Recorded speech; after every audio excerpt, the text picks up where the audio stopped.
Hello guys. Tonight, we're taking a journey through time, quiet, careful, and gentle, into a cold November night in 1938 Nazi Germany. This is not a loud story. There are no grand speeches, no roaring crowds here. Just the low hum of an anxious city, the muffled shuffle of boots on cobblestone, and the soft rattle of frost against closed windows. Before we begin, would you do something for me? Let me know in the comments where in the world you are and what time it is as you listen. I find it strangely comforting to imagine you, wherever you are, in a warm bed in Canada or on a rainy sofa in the Netherlands, or somewhere under the dry wind of a desert dawn. Thank you. It helps us feel a little more connected. Now get cozy. Maybe you're already under the covers, or you're resting back in your favourite chair, a soft blanket nearby. Let your eyes grow heavy. Let your breathing slow. This is your time now. No need to rush, no need to worry. Let's go back in time together softly. You're in Frankfurt. The year is 1938. The month is November. It is Tuesday evening, the 8th, and the sun has already long disappeared beyond the blackened roofs. The chill has settled in.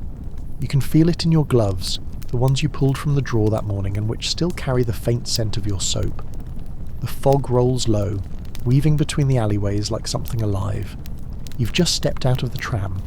The dull clanging of its bell fades as it pulls away into the mist. Your shoes click lightly on the wet stone.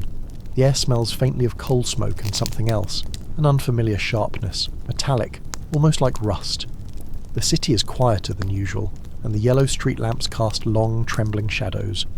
You walk toward your building, a tall, aging structure of pale sandstone and ornate trim, built in the days of the Kaiser. The brass numbers on the front door are dulled with age.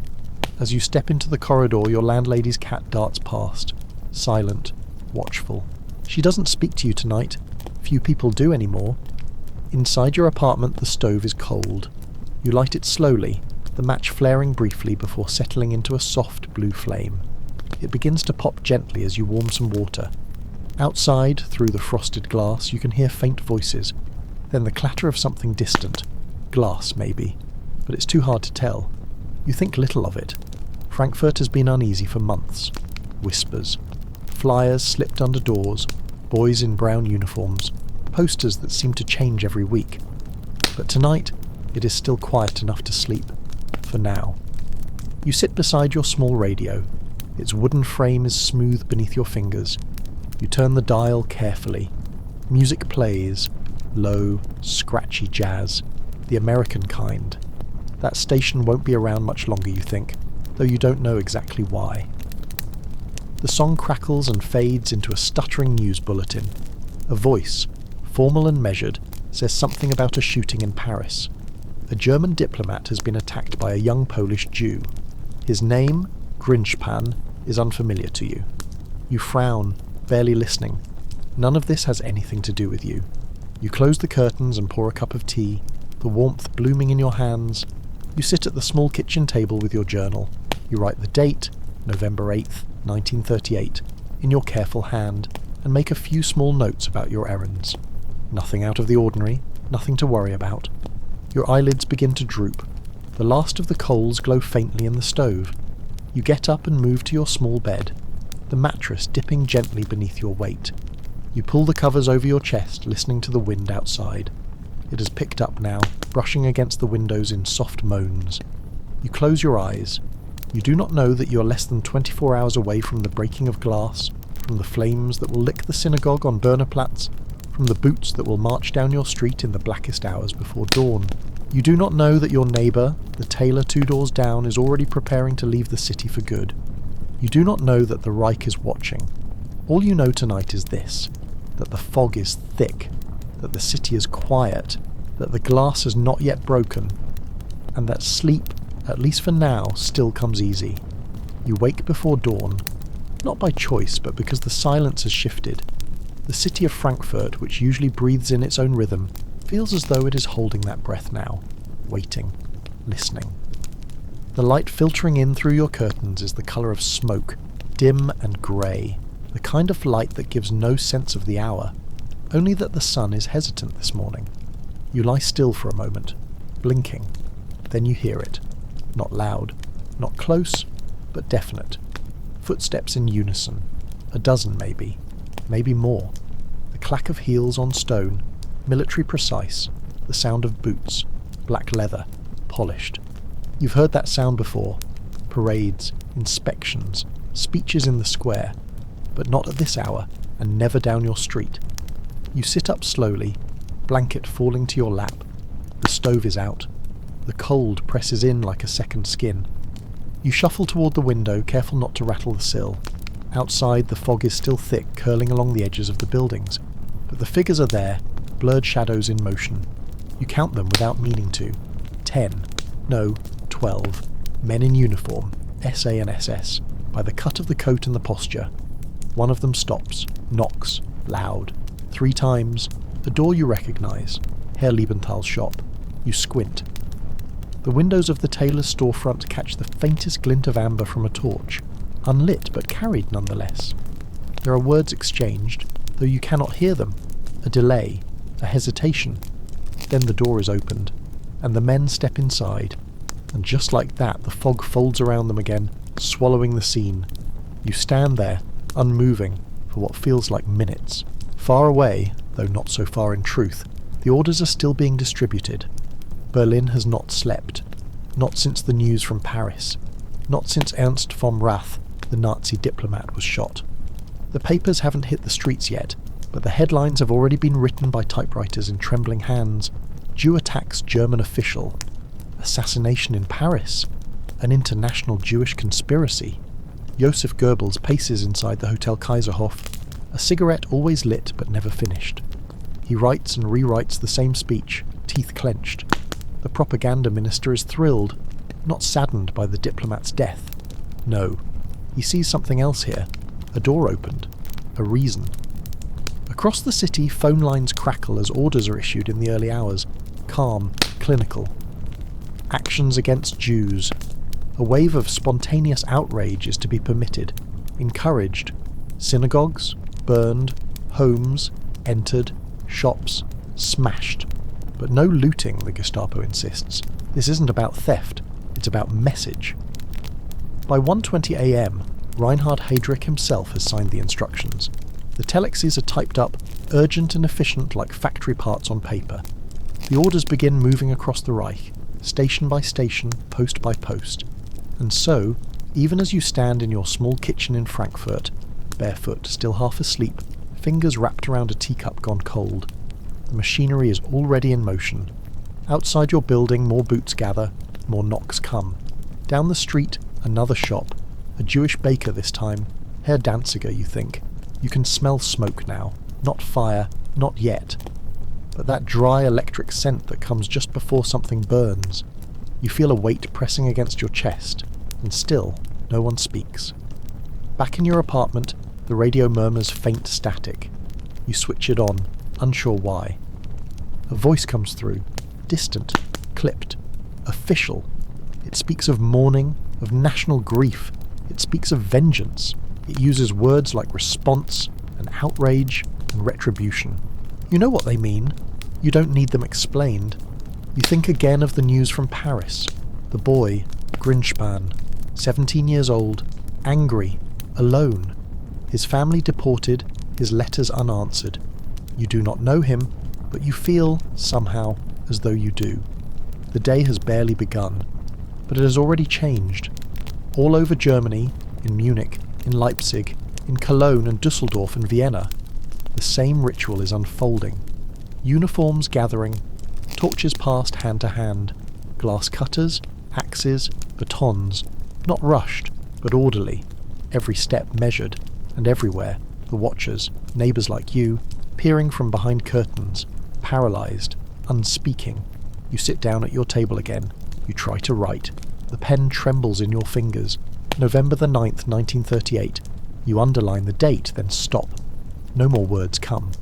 Outside, the first shatter rings out, far off like a dropped bottle.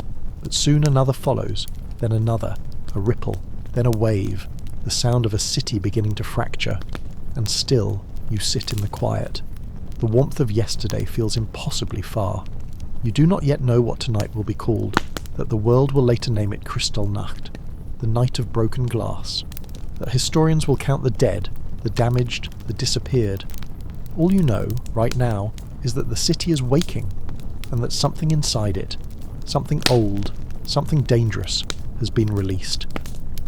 The sound of breaking glass begins slowly, not like an explosion, but like a distant chain of accidents. A bottle tipped from a shelf, a pane rattled loose in the wind, a dropped mirror. Then it spreads. One window, two, then dozens. Not all at once. No, it's not that organised, but in fragments, in stuttering rhythm, carried through the narrow streets and damp alleys like a fever building under the city's skin. At first, people remain inside. The windows of apartments glow faintly behind heavy curtains, the flickering of oil lamps and electric lights painting uneven shadows across old wallpaper. No one is sure whether they should look or hide or pretend to be asleep. Many do nothing, and that is enough. The tailor's shop across from your building is the first you hear shattered in full. You know it well. Liebenthal and Söhne, gold-lettered on the sign. You've had a coat mended there once. The windows go first, struck with the butt of a rifle. Not a rock, not fists. Tools brought for this. The crash is sharp and immediate, glass bursting outward and onto the street in a wide, glittering sheet. Behind the broken display, rows of suits sway quietly on their hangers, unbothered by the storm erupting outside. Then the men go in. They wear the brown and black of the party. Their movements are unhurried. Nothing about this seems improvised. Inside, shelves are overturned. A cabinet crashes onto the floor. Bolts of cloth are ripped from hooks and tossed into the street like unwanted refuse. A mannequin is thrown through the remaining front window, limbs snapping, a mockery of human form. Its head lands near the curb, rolling once, then stopping to stare blindly skyward. You step back from the window. You've seen enough to understand what this is. You light the stove out of instinct, not for warmth, not even for tea, just something to do. The tiny flame hisses in the silence of the kitchen, a small comfort in a night gone sideways. The sounds from the street continue. Shops being emptied not of valuables, but of dignity. It's not looting. It's cleansing, as they would call it. Later they'll insist it was a spontaneous protest, a wave of sorrow and outrage over a diplomat's death. But already that lie feels threadbare. In another district, the old synagogue on Friedberger Anlage begins to burn. At first, they break down the doors with axes. They move inside quickly, efficiently. The Aron Kodesh is split open like a chest. The Torah scrolls dragged out and scattered. The fire is lit near the bema. Slowly at first, then greedier, hungrier. The roof catches soon after. The night sky glows faint orange above the rooftops, the firelight veiled by the persistent November fog. The fire brigade arrives, but not to extinguish. They stand silently at the curb, watching the flames consume what it was never their job to protect. Everywhere, glass keeps falling. It has a sound unlike anything else, softer than metal, sharper than wood, more final than words. And beneath it all, a strange quiet. There are no crowds protesting this, no bystanders shouting in defence. Some children watch from behind fences. Some older women peek through curtains, then draw them closed again quickly, guiltily. The fear that has hovered for years has settled now, fully, completely, into the bones of the city. By mid-morning, the newspaper kiosks are already displaying headlines, printed overnight as if by prophecy. People's fury explodes. German nation responds to murder. Some copies are handed out by boys no older than 14, their voices cracking as they shout the titles into the empty streets. The editors, you suspect, received their instructions early, perhaps even before the windows began to break, perhaps before the diplomat died. At noon, you go outside for the first time, not far, just to the end of the street. You tell yourself you need bread, but the bakery has been shuttered since dawn. The Jewish grocer, the one near the canal, is gone entirely, not just closed, emptied. The awning has been ripped down, the shelves stripped. A crate of spoiled apples lies overturned near the gutter, their skins bruised and dark. No one has cleaned it. No one will. You turn a corner and see something that doesn't register at first. A man kneeling, hands behind his head, coat ripped at the shoulder. 2 SS officers stand nearby, one speaking into a notepad. The man is Herr Rosenthal, you realise slowly. He owns the bookstore near the station, or did. His glasses lie beside him on the ground, one lens shattered, catching the sunlight like the shards in the tailor's window. The officers do not touch him, but they do not let him stand. You move quickly past. You do not look again. By nightfall, the synagogue near Bernaplatz has burned too. No attempt is made to hide it. No hoses. No officials. Just flames curling into the night, flickering against the clouds, casting long shadows across the stone courtyard. You can smell it even from your building. Old paper, ash, scorched wood, and something else. Something bitter, acrid. The smell of memory being erased. The streets are emptier now. Not because the work is done, but because the witnesses have grown quieter. The wind has shifted. The last of the light dies behind the rooftops. The bells of a nearby church ring 7 times. A group of schoolboys walk quickly, heads down, coats pulled tight. A man closes his shutters with more force than necessary. A woman sweeps her step, though there is nothing there. Everyone does something, anything, except speak. In your journal that evening, you do not write the date. You do not write at all. You stare at the blank page, listening again to the soft crackling of your stove, the faintest sounds of laughter from somewhere distant. Drunken, perhaps. Triumphant. Then another crash, one last window, and silence. At dawn the next day, the city looks bruised. Not destroyed. There are no craters, no rubble-strewn streets, no twisted metal like in war, but something deeper, quieter. Every Jewish business that once stood unremarked upon, every storefront whose windows were once cleaned each morning is now marked, not just by broken glass but by the absence of safety. Doors hang crooked, signage torn, interiors dark and gutted. It's not just what's been done, but how cleanly it was done, how methodical. A black car idles near the centre of the street, engine humming. You recognise it as one of the unmarked ones, used by the Gestapo or the Kripo, depending on the day. They do not announce themselves. They do not need to. Behind the car, 2 uniformed officers stand beside a man with grey hair, his coat still unbuttoned as if he'd been taken in a hurry. His suitcase is scuffed, the latch slightly open. He holds it tight anyway. That man, you realise, is Herr Klein. You remember him from the library, always polite, always reserved. He wears round spectacles and walks with a slight limp. You've spoken perhaps twice. He's not speaking now. The officers do not shout. They simply motion, and he obeys. The trunk closes, the door shuts, the car pulls away with an indifferent purr like a neighbour leaving for work. No one protests. A woman pauses at the corner and watches, then walks on. No words pass her lips. By late morning, word begins to spread. Quietly, from hallway to hallway, whispered in stairwells and shared over empty counters. They are taking people now, not just arresting, not formally charging, just taking. Business owners, teachers, scholars, older men mostly. Not the poor or the loud, but the ones who had once been respected. Those with titles, those with a presence, men with beards and steady voices, fathers, grandfathers, dentists, violinists. Their names are not being called in public. They are simply not returning home. The pattern is not obvious to everyone, but it reveals itself to those who look closely. They are Jewish, all of them, and they are being removed with care, quiet precision, lists likely drawn up in advance, checked, carried out. Many will end up in Buchenwald, some in Dachau. No trials, no explanations. The Reich does not explain itself anymore. In your neighbourhood, the rhythm of the day is changed. The milkman walks faster. The newspaper boy lowers his voice. A young girl who usually plays by the fountain is kept indoors. A man on the 3rd floor of your building stops shaving, stops going out. You notice that he has rearranged the bookshelf near his front window, tucking certain volumes out of sight. You wonder whether that will make any difference. By early afternoon, the synagogue is still smouldering. Its shell remains upright.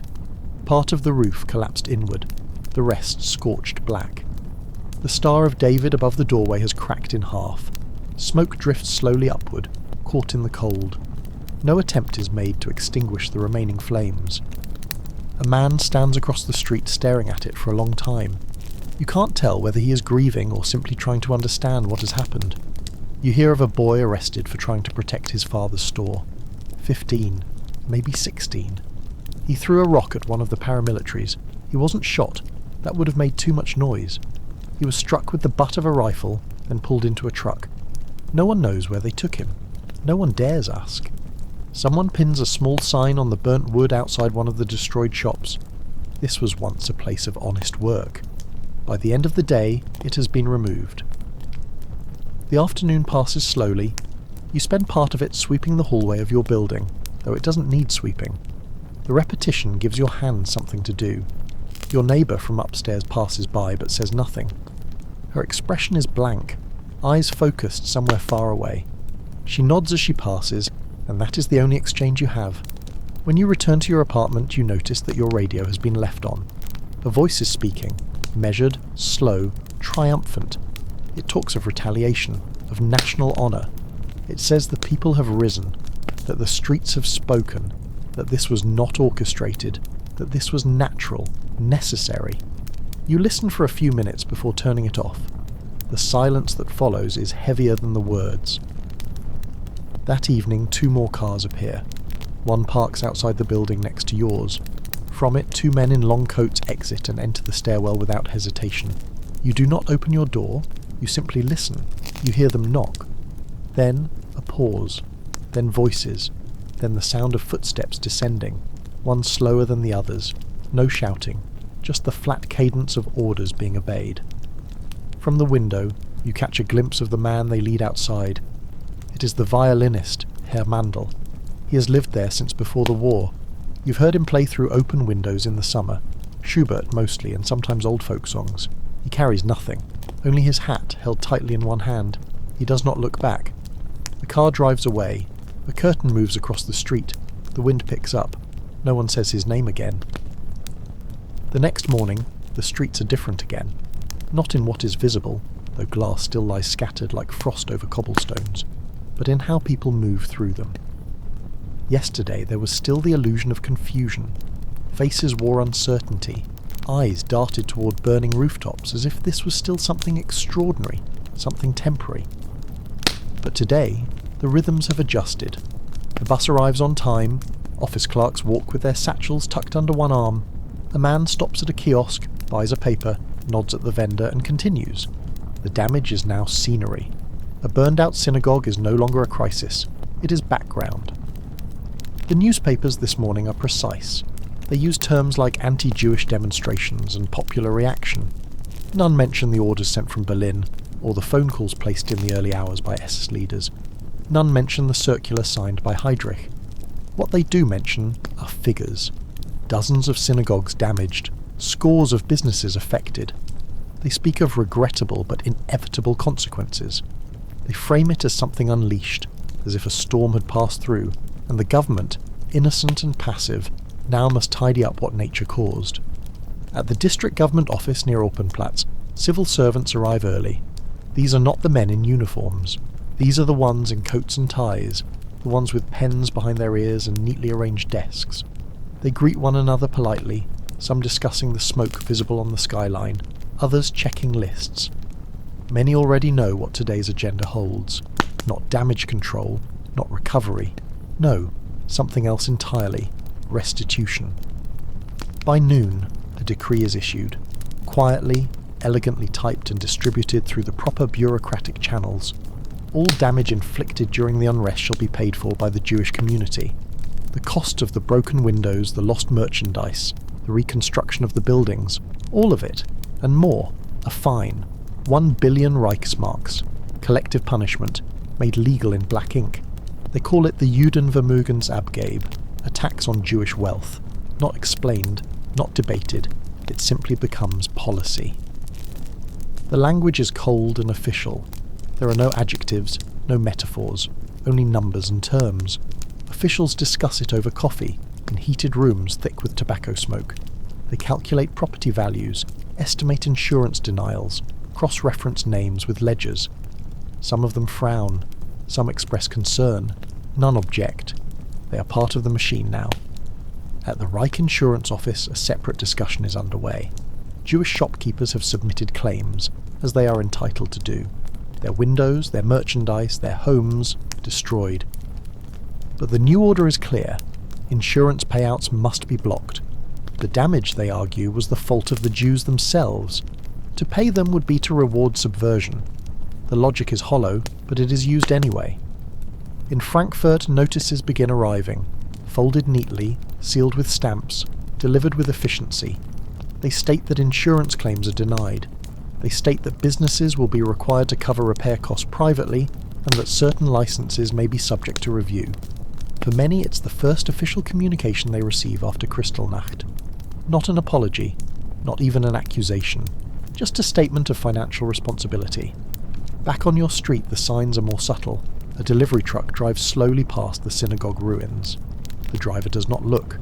The bells of a nearby church chime in the afternoon fog. You pass a shop where workers, non-Jews, hired by the municipality, are already beginning to sweep up glass. They wear grey uniforms and don't speak to one another.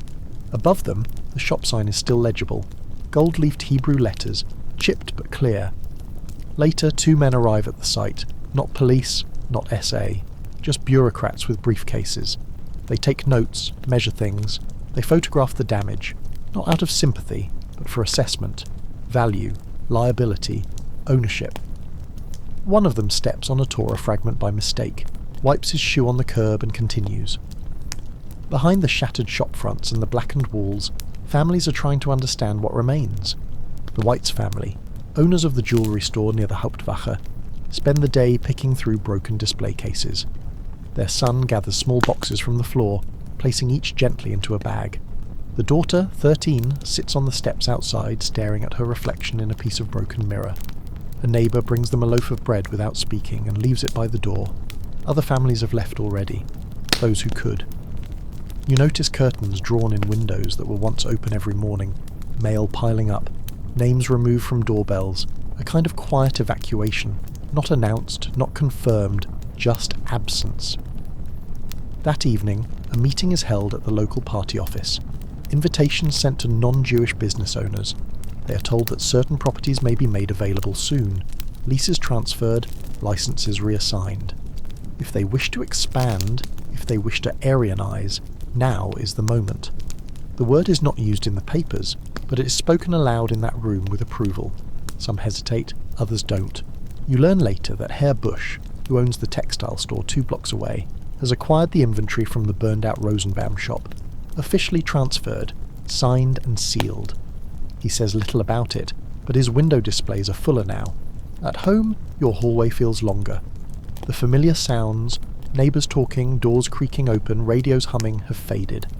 People speak more quietly. Even the children seem more still.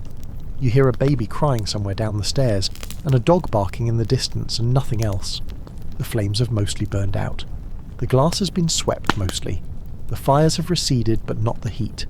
It lingers in the air, in the looks passed between strangers, in the sudden silences that fall during conversation. Everyone feels it. No one names it. What began as broken glass is now policy. What began as fire is now law. The lists begin to surface 2 days later. Not suddenly, not as a single document, but in fragments. Handwritten notes passed between officers, typeset memoranda delivered to municipal offices, carbon copies filed behind closed doors. Some are official, with headings and letterhead, signatures and stamps. Others are less formal, drawn on graph paper in blunt pencil, annotated in the margins. Names, addresses, professions, dates of prior convictions, real or imagined, religious affiliations, family members, languages spoken, bank accounts. At first you only hear about them. A friend mentions that his landlord, who works for the municipal housing department, was instructed to cross-check tenants with synagogue registries. A man from the bakery murmurs something about tax records being combed through at night. You see a clerk at the post office stuffing envelopes with forms that carry the Black Eagle seal of the Reich Ministry of the Interior. No one says the word list aloud, but it hovers behind every sentence. They are not limited to one purpose. Some lists are for arrests, men who were taken during the first wave of raids and who are now being held at Buchenwald or Sachsenhausen. Others are for future monitoring, surveillance, asset seizures, emigration denials. A list, once created, rarely stays in one place. In your neighbourhood, you notice new faces in official uniforms, men who ask quiet questions, who knock without urgency, who seem to already know the answers. They speak to building managers, to janitors, to people who've lived in the same apartments for 20 years. They ask for keys. They do not threaten. They simply inform. A routine check, an inventory, a formality. You begin to hear that some Jews are being forced to sign over their homes or their businesses or both. Not at gunpoint, not loudly, just a sheet of paper presented in a calm office, under the gaze of a notary and 2 officers. They are told the property will be held in trust, that it is temporary, that the Reich will make good on its obligations.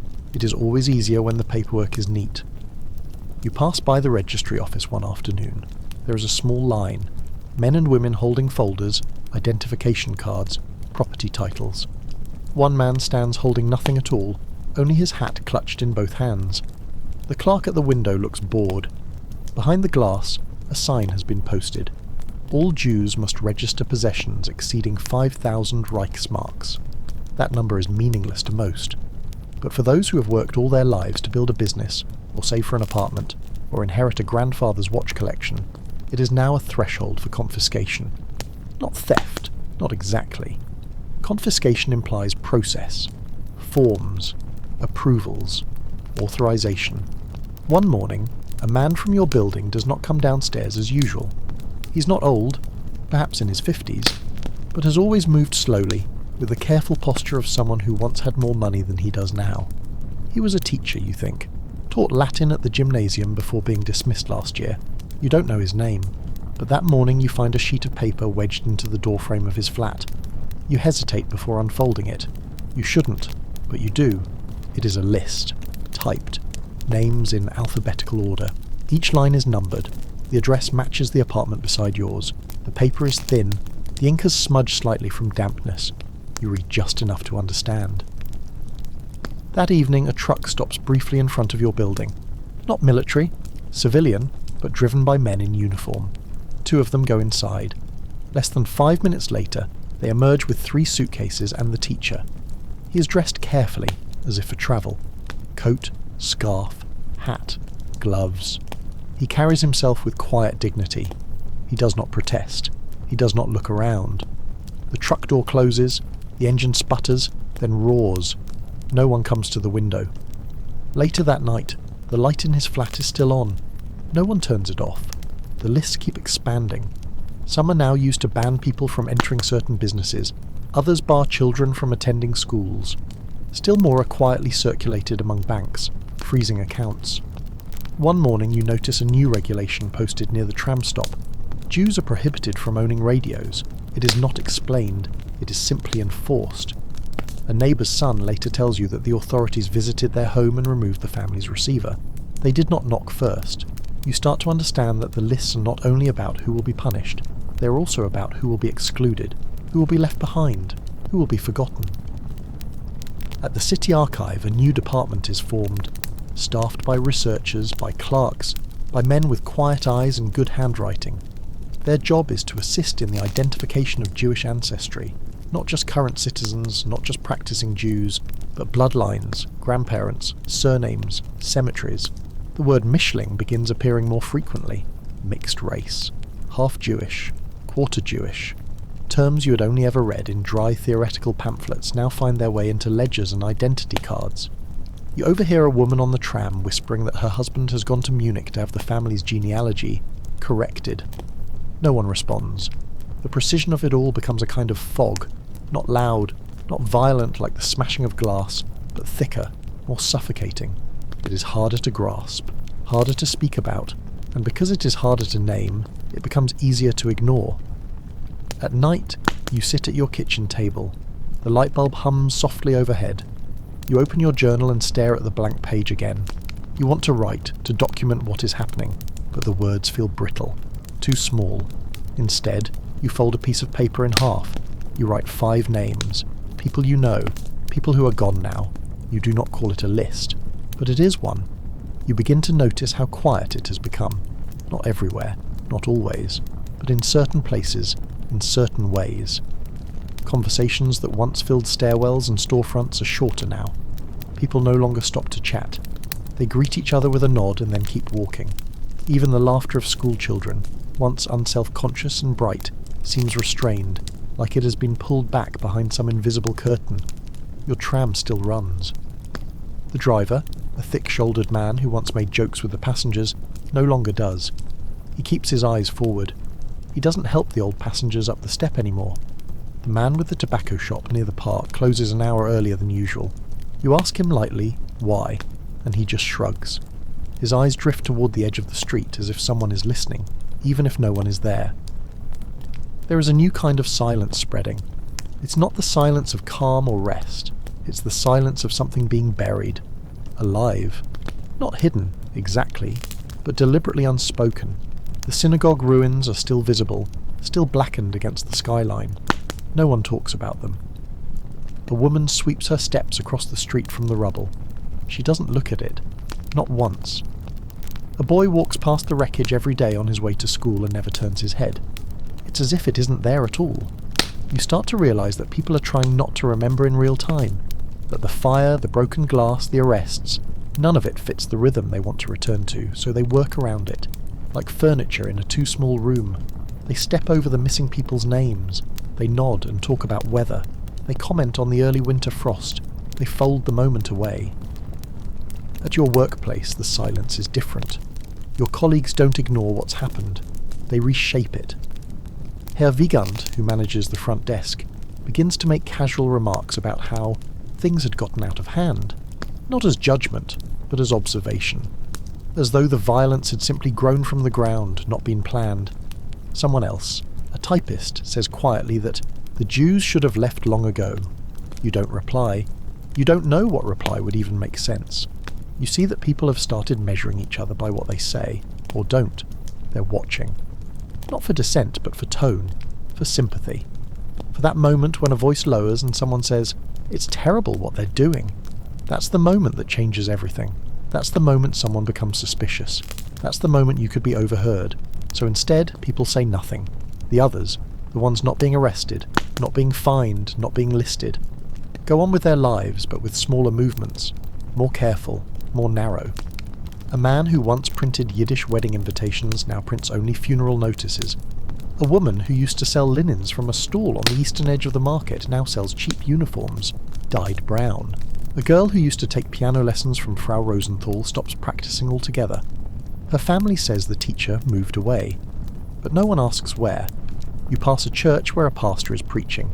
The doors are open, the bells still ring. You step closer, but do not enter. You want to hear if he says something, anything about what has happened. He speaks of duty. He speaks of endurance. He speaks of order and discipline and trials to come. He does not mention Kristallnacht. He does not mention Jews. He does not mention names. But you know that some have tried. In Berlin, a Catholic bishop gave a sermon condemning the violence. Softly, without defiance, but clearly. 2 days later, he was visited. Not arrested. Just warned. He's quieter now. Others have spoken in private, behind closed doors, to trusted friends. They write unsigned letters. They remove photographs from their walls. There are rumours that a handful of families have hidden their neighbours, that in the countryside a few priests are sheltering men who escaped the roundup. But those stories are like wind, felt, not seen. No one confirms them. To speak them aloud would be to end them. The silence reaches even the air. The city feels like it's breathing shallowly. Stores no longer play music in the mornings. The usual market singers, the ones who would hum tunes while weighing potatoes, have disappeared. The bakery down the street still sells its bread, but the woman behind the counter no longer offers the extra crust to the children who come without enough coins. One day, you find yourself standing in front of the charred remains of a synagogue without meaning to. You hadn't planned to come, you just walked. The building stands open to the sky. The walls are black and cracked. The ceiling has fallen in. A single wooden beam lies half buried under ash. For a long time you just stare. A man walks past behind you. You hear his footsteps, steady, then slowing. You expect him to stop, maybe to stand beside you, but he doesn't. He walks around you, wide, like you're contagious, like to stop would mean something. A dog barks far off. A tram rattles in the distance. Smoke still lingers in the stone. You realise in that moment that there will be no moment of reckoning. No day when people wake up and say, "This is wrong." Not all at once, not loudly, not together. There will be many days like this one instead. Quiet, cold, with the memory of fire still in the air, and everyone pretending not to smell it. The ash doesn't leave, not really. Rain comes. Cold November rain that falls in thin sheets, tracing lines down the soot-covered stone, and pooling in the shattered outlines of shop windows. But it doesn't wash anything clean. It only moves the remnants from one place to another. You see it on the soles of shoes, on the edges of carts that roll past the synagogue ruins, in the seams of your coat if you get too close. It clings, like memory, like smoke that doesn't want to be forgotten. You walk down the Judengasse, once the oldest Jewish street in the city. Now only its outlines remain. The names on the doors are gone, some scratched off, others pried loose. One storefront has been completely gutted. A crooked sign still hangs above the frame, Uren and Schmuck, S. Khan. The display is gone. Inside, a few splinters of dark wood. The walls are bare. Further down, the air still smells of damp stone and scorched paper. There is no one there, no footsteps, no traders, no children playing in the alleys. You think of how many years this street has lived through. Plague, empire, reform, war, and now this. Not a collapse, a removal. Piece by piece, without headline. The city officials begin organising clean-up. Not restoration, just removal. Synagogue debris is cleared, not to preserve, but to erase. A crew of municipal workers arrives on a foggy morning with shovels, carts, gloves. They toss broken pews into a heap, wood once carved by hand now treated as trash. One man lifts a stone tablet, brushes off the ash, and hesitates.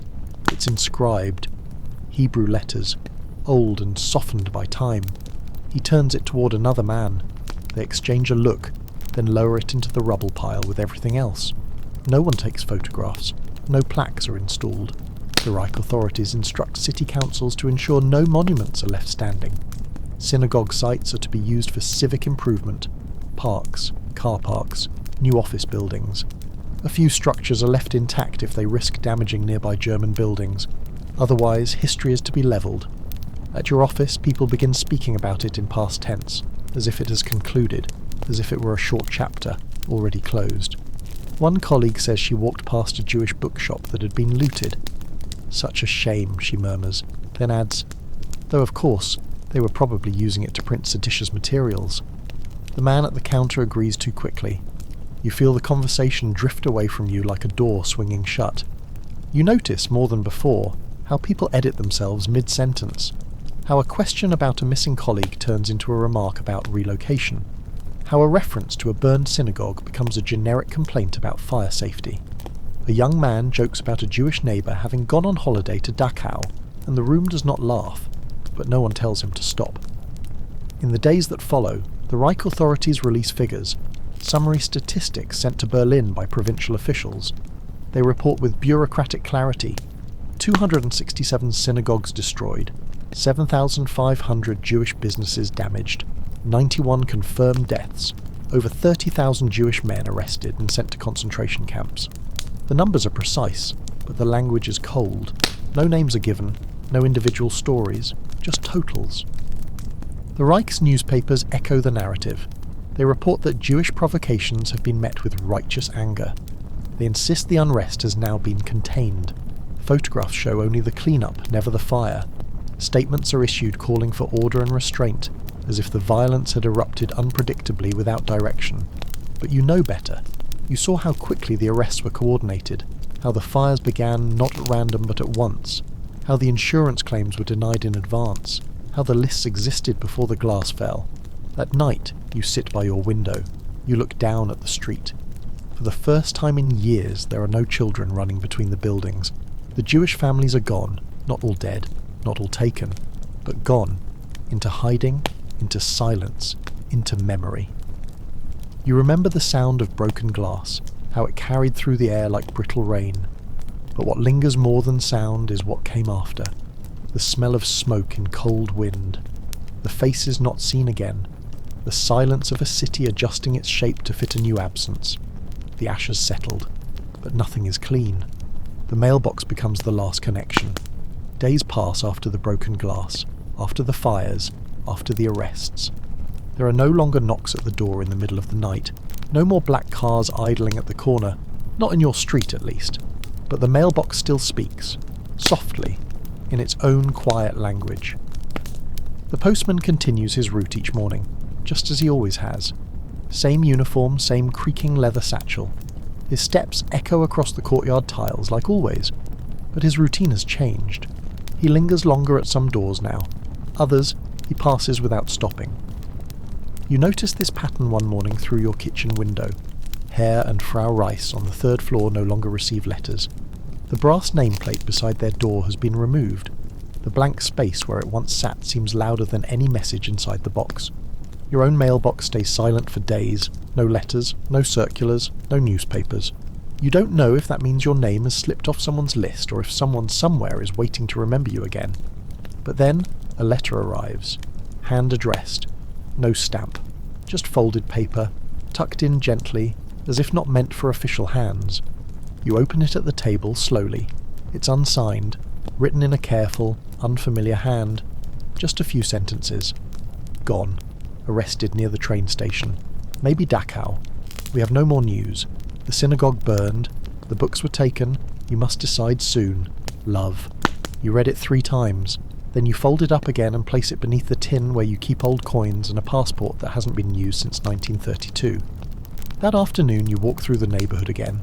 Not for errands, not for work, just to walk, just to see what's left. The tailor's shop, once operated by Herr Liebenthal, has been cleared out. The inside walls are whitewashed, the glass replaced. A Felice sign has been hung neatly in the centre of the window.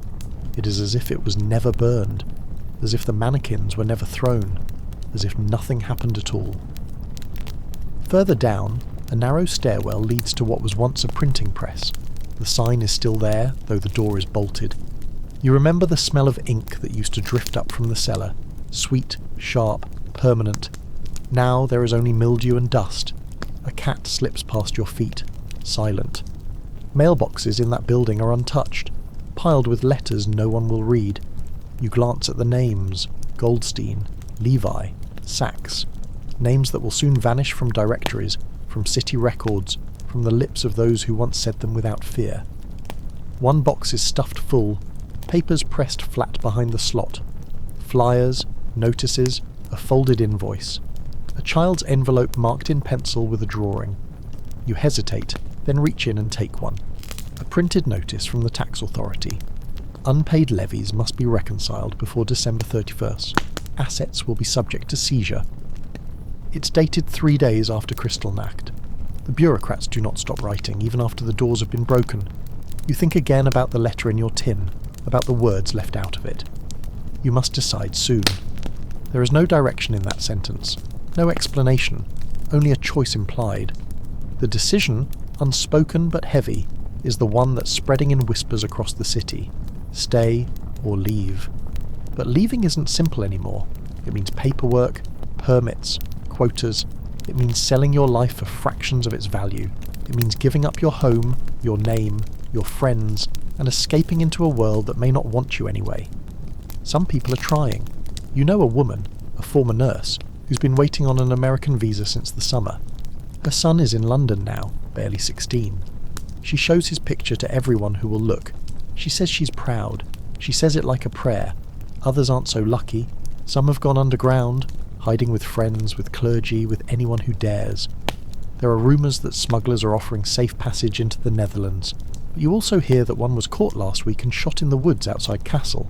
The mailboxes keep filling, then emptying.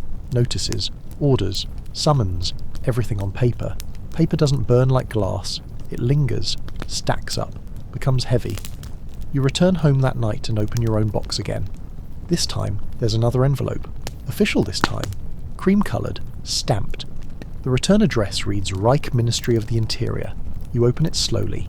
Inside, a form, requiring confirmation of your household income, your family origin, your parents' names, their parents. The tone is dry. There's no accusation, just an assumption of compliance. It asks you to verify what they already suspect. You stare at the paper until the words blur. Then you place it next to the letter from earlier and close the tin. Outside, the streetlights flicker on. The fog rises again, low to the ground. A tram rolls past, nearly empty. The sound of the bell echoes down the block. You hear the door of another apartment close gently in the distance. There is still no one asking questions out loud. But the mailboxes are full of answers. The fire didn't end when the last synagogue crumbled. It didn't end when the smoke drifted away from the rooftops, or when the last cart of charred timbers was wheeled off to some unseen depot. The flames had moved inward now, quieter, invisible, into conversations, into laws, into thoughts, and they kept burning. You begin to see it in the things no one fixes. The Jewish schools remain closed, not just damaged, shut, permanently. Children who once carried satchels with embroidered initials now linger in stairwells during school hours. Some stand with their mothers near ration shops, holding their books like they're still going somewhere. But they're not, and the state schools have made it clear they won't take them, not anymore. Shops once belonging to Jewish families sit empty or have been taken over. You notice new signage, new lettering over old paint. In one, the glass has been replaced, and the shelves are being restocked with familiar goods, but it's not the same owner, not the same hands. A man in a brown shirt manages the till now, and there's a sign in the window, Aryan Business, German owned. You remember when it said, Fine and Sewn? That name is gone. No mention of sale, no announcement, just gone. You hear someone on the tram say the word Aryanization with bureaucratic indifference, like it's something that just happens to businesses, like mildew or rent increases. You hear it again in the bank queue. An older man, well-dressed, tells a friend he's been offered the lease to a newly available building. He doesn't say whose it was. He just smiles and says, Good timing, eh? This is the fire now. It's in the way people adjust, shift, in the way they learn new silences, in the reshaping of what's acceptable, inch by inch. You receive another letter, this one from a friend in Leipzig. He writes carefully, omitting names, avoiding direct terms. He mentions a cousin who was released from Buchenwald, thin, eyes hollow, coughing blood. He writes that the cousin was told he must emigrate immediately, or he will not be released a second time. He has 30 days, no help, no job, no funds. Your friend ends the letter with a sentence you read 3 times before folding it shut. We are still here, but I no longer know where that is. There's no return address. One night, a few days later, you walk a longer route home, past the edge of your neighbourhood, down a street once filled with second-hand bookstores and little cafes. Most are shuttered. The air smells like wet stone. The newspaper is pressed against the curb, ink bleeding in the gutter. The headline reads, Reich ensures stability after unrest. Stability. You think about that word. You pass the old synagogue again, just a shell now. The city has placed wooden barriers around the ruins, not to protect, just to hide. On the planks, someone has painted over the burn marks with a coat of dull grey. A man walks past, sees you looking and lowers his head. There's no plaque, no sign, no mention of what stood there. You think about the stories that are now becoming private possessions, hidden memories, a prayer book folded into a drawer, a photo wrapped in cloth, buried in the base of a suitcase, names passed only between lips that can be trusted. Things that used to be public, songs, customs, holidays, now practiced only in quiet rooms, behind closed curtains. You know people are changing not just what they say, but how they remember. Some already say it wasn't so bad, that only a few shops were touched, that the damage was overblown. You hear someone insist that many Jews set the fires themselves for sympathy. You hear others nod, not with conviction, but with exhaustion. Nodding is easier now. The truth is receding. That too is part of the fire. One evening you visit an old friend, one who has always been quiet, careful, watchful. You don't speak directly, not about arrests, not about camps, not about who is still here and who is gone. But over tea, he hands you a small book, wrapped in a page from a children's magazine. Inside, tucked between the pages, are 2 addresses, one in Antwerp, one in Zurich. Beneath them, in tight faded ink, a single line. If it becomes necessary. You nod. You say thank you. You don't ask questions. The fire keeps burning. Not loudly, not anymore. But it burns in laws passed quietly in back offices, in property deeds reassigned without consent, in schools where names are erased from rosters, in phone books that grow thinner each week, in memories rewritten before they've even settled. And still, life moves on. Trams run, bread is sold, winter comes, but everything smells faintly of smoke. The silence isn't empty. It has its own sound. It lives in the spaces where noise used to be, laughter in a hallway, a piano on the 3rd floor, Hebrew spoken behind the bakery on Sundays. It's a different kind of quiet now. Not the peace of calm, but the hush that follows after something has been broken. You notice it most in the mornings. The city wakes as it always has, but the rhythm is off. People speak softer in public now. They walk faster, heads down. There's a weight behind each footstep, a carefulness. It's not just fear, it's something else. A knowing. A knowledge that something vital has shifted, and that those who look too long or speak too clearly might invite attention. Outside a bookstore, a group of boys pass by. One of them, not more than 12, reaches into his coat and pulls out a red chalk. On the wall he draws a 6-pointed star. Then, beneath it, he writes in large, deliberate strokes, Jude. His friends snicker, and they run. No one stops them. No one erases it. You stand there for a moment longer than you should, staring at the mark. It isn't the first time you've seen it.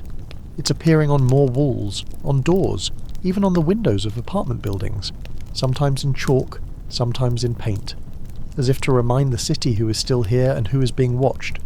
It stays for days, sometimes longer. You remember a time when symbols had meaning, when they were stitched onto prayer shawls, carved above doorframes with reverence, drawn by children in holiday cards. Now they're warnings. Now they're weapons. At work you overhear a conversation between two clerks. One of them talks about his neighbour being taken away during the arrests. I knew he was a Jew, of course, he says, but he kept to himself. Still, probably safer for the rest of us this way. The other nods, shifts his papers, and changes the subject to coal prices. No one says names anymore. You begin to sense it even among friends. A subtle distancing. Some don't return your letters. Some smile with their mouths but not their eyes. A few have become newly busy. They don't invite you anymore. They don't ask questions. You don't blame them. You've learned not to ask either. In your neighbourhood, a woman begins selling her furniture piece by piece. Her husband was taken to Sachsenhausen. She hasn't heard from him.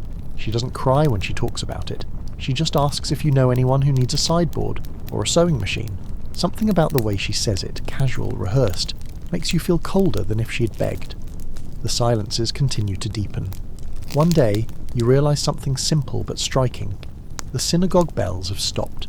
Not just the big ones, but the little ones too. The quiet, gentle tones that used to drift out on Friday evenings as candles were lit. You hadn't noticed their absence at first. Now, their silence feels deafening. You hear rumours about more arrests, about new regulations being written. Someone says the Jewish community will be fined for the damages caused during Kristallnacht. Not the perpetrators, the victims. The number being whispered is astronomical, 1 billion Reichsmarks. You don't believe it at first, but then you see it published. In a thin government circular the wording is clear. The Jews of Germany are responsible for the hostility their presence has provoked. It doesn't even try to hide, and still the silence holds. You see it in the Jewish hospital. Nurses moving from bed to bed with lowered gazes, patients speaking less. A young boy there no longer talks at all. His father was taken. He hasn't eaten since. The doctors whisper about trying to move him to relatives, but there's no one left close enough. The silence becomes a kind of map. You learn to read it. Who walks where? Which streets are still safe to use after dusk? Which police officers look away and which ones don't? Which shopkeepers still give fair prices? Which ones won't touch a hand they think is Jewish? You keep your head down. You answer only what you're asked. You walk past chalk drawings and broken locks and new signage that reads, "For Aryans only." You listen to the radio in the evenings and note the words that go unsaid. You memorise the sound of silence, because in this silence the truth still moves. It moves like water under ice, hidden, slow, but it's there. A woman at the tram stop leans over and slips a small folded note into your coat pocket without a word. You wait until the tram pulls away, then open it behind the cover of your scarf. It reads, "They're moving people again. Be ready. Keep your things light. No paper trails. Burn what you don't carry." You fold the note twice. You don't know her name. She didn't ask for yours. The silence isn't safe. It just hides things better. The city is slowly shedding its names. Not all at once. Not loudly. But steadily. As if someone were walking through each street with a cloth, wiping away the ink from the directories, peeling letters off signs, unstitching memory from brick and mortar. You notice it first in the shops. The old gold-painted surnames above the windows have been scraped clean. Not repainted, not replaced, just gone. The faint outlines of the letters are still there if you look closely. You find yourself stopping in front of them now, staring until you remember what used to be written. Blumenfeld, Kaufmann, Tobias and Zöhner. Names you'd walked past for years without thinking. Now they hover like ghosts in the dust. Apartment buzzers are changed too. The small slips of card behind the glass panels, where names were once carefully typed or written in ink, are now either blank or relabeled. You see one with a new name added in a different handwriting, still smelling faintly of glue. You stand at the edge of the stairwell, pretending to adjust your gloves just to hear who lives there now. But no one speaks. Sometimes, you catch a glimpse of the old tenants. A woman you once bought sewing thread from, now wearing a housemaid's apron as she hurries down an unfamiliar hallway. A boy from your street, smaller than you remember, carrying a case that looks too heavy for him. He disappears into a narrow passage near the station, walking behind a man who doesn't look back. A friend tells you over tea that she no longer receives mail, not even the state bulletins, as if her name has been removed from the registry altogether. She tries to laugh about it. She says maybe that's a good thing. Then she stirs her tea 5 times, clockwise, not drinking it. The sugar has sunk and hardened at the bottom of the cup. You don't press her. In the newspaper, you read that several Jewish professors have been removed from their posts at the university. No reason given. Just short notices in the cultural section, surrounded by concert listings and agricultural news. You check their names, but they're already missing from the faculty directory, as if they were never there. Later you pass the university library, and there's a new poster on the door, a list of books no longer permitted in circulation. The list is long, and the font is small. At the bottom it says, "Further removals forthcoming." You scan the titles. Some are familiar. You remember them from student days. You remember their covers. Now they are dangerous. You walk past the quarter where the Jewish schools once stood. The buildings are still there, shuttered and unlit. One of them has a new signboard, Municipal Storage Facility. But inside, through the window, you still see desks. Small chairs stacked against one wall. A blackboard with ghost chalk still clinging to its surface. Someone has drawn a curtain halfway across the glass, but not far enough. A few nights later, you pass through the marketplace. The usual stalls are closing early. A man is removing price cards from a crate of apples when he sees you watching. He shrugs. "No customers lately," he says quietly, then adds, "Not the same ones." You hear too of name changes. Some people are filing official requests to adopt more German surnames. Others are doing it informally, just introducing themselves differently at work, in queues, on forms. Levi becomes Lenz. Cohn becomes Kraus. It doesn't fool anyone. But it makes the transactions go faster. It avoids the pause that always follows when the old names are spoken aloud. In private, the names are whispered more than ever. Lists passed quietly, memorized, guarded. You know of a family who keeps theirs written inside the spine of a prayer book. Another who stitched theirs into the hem of a coat. Like talismans, like proof that they existed, that they belonged to someone. There's a story going around, no one knows if it's true, of a woman in Hamburg who carved her entire family's names into the underside of a wooden table before fleeing. She left it in the attic of a friend's house. No message, no instructions, just names. Her friend keeps the table covered now, says she'll never sell it. The city doesn't remove names violently, just efficiently. Paperwork vanishes. Registries are edited. Stones in the cemetery are overturned or painted. A new business opens where an old one stood, and no one speaks of the change. You pass by these places every day, and each time the silence deepens. You return home one evening and pull out an old letter from a drawer. It's yellowing now. The ink has faded, but the name at the top, yours, is still visible. Not the name on your official ID, not the one the registry recognises, but the one you were born with, the one your grandmother whispered when she lit candles. You trace the letters with your fingertip, slowly, as if writing them again will keep them from disappearing. Outside, a delivery man walks past your building. He checks the clipboard he's holding, then turns away. No one answers doors as quickly now. No one wants to be reminded that their name might still be on someone's list. The city continues to hum. Trams run. Churches ring their bells. Children laugh in courtyards where others no longer play. Life goes on, but quieter, as if holding its breath. And underneath it all, the names drift like smoke. Not gone, not yet, just waiting. The broken glass never really goes away. You start to notice it in strange places. Months have passed, and still, when you walk near certain corners, near old Jewish shops or synagogues long turned to ash, you can see it glinting faintly between the cobblestones, shards too small to sweep, too fine to see until the light catches them just right. In the gutters, in the soil near the curbs, in the cracks beside doorsteps, flecks of glass, worn dull by rain but still there. You don't point it out anymore, but you notice it. One morning, near the edge of the Tiergarten, you see a street sweeper pause. He leans on his broom, looking down at something by the wheel of his cart. When he moves again, he brushes carefully, slowly, as if not to scrape whatever remains. A faint crunch follows. You wonder what he's thinking, whether he's thinking at all. A boy on the tram is holding a small bottle with a cork. Inside it, you see slivers of pale blue and green. He's turning it in his fingers, letting the pieces shift like dust. You hear his mother hiss quietly, "Put that away," and he shoves it into his coat pocket. It's gone in an instant, but you can't forget the look on his face. Not mischief, not defiance, curiosity, like he's carrying part of a mystery no one will explain to him. You begin to realise how much remains in the earth. The burned books, the charred beams, the porcelain mezuzahs crushed under boots, they don't disappear.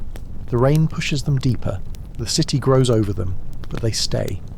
Beneath your feet the debris settles like sediment, marking a line in the history of the soil. At a small market you overhear a vendor talking about how his cellar still smells of smoke. He laughs uneasily, as if that shouldn't matter. He says the building next door caught during the fires in November. Nothing serious, just a blackened stairwell and some broken windows. Still, the smell never quite left. It comes up through the floorboards, he says, mostly at night. You walk by the ruins of a synagogue that has not been cleared away. The rubble is contained behind a low wooden fence. Someone's tied a string around one of the fence posts, and on it, hanging from clothespins, are scraps of paper. Messages, maybe. Notes. Some have names, others are just single words.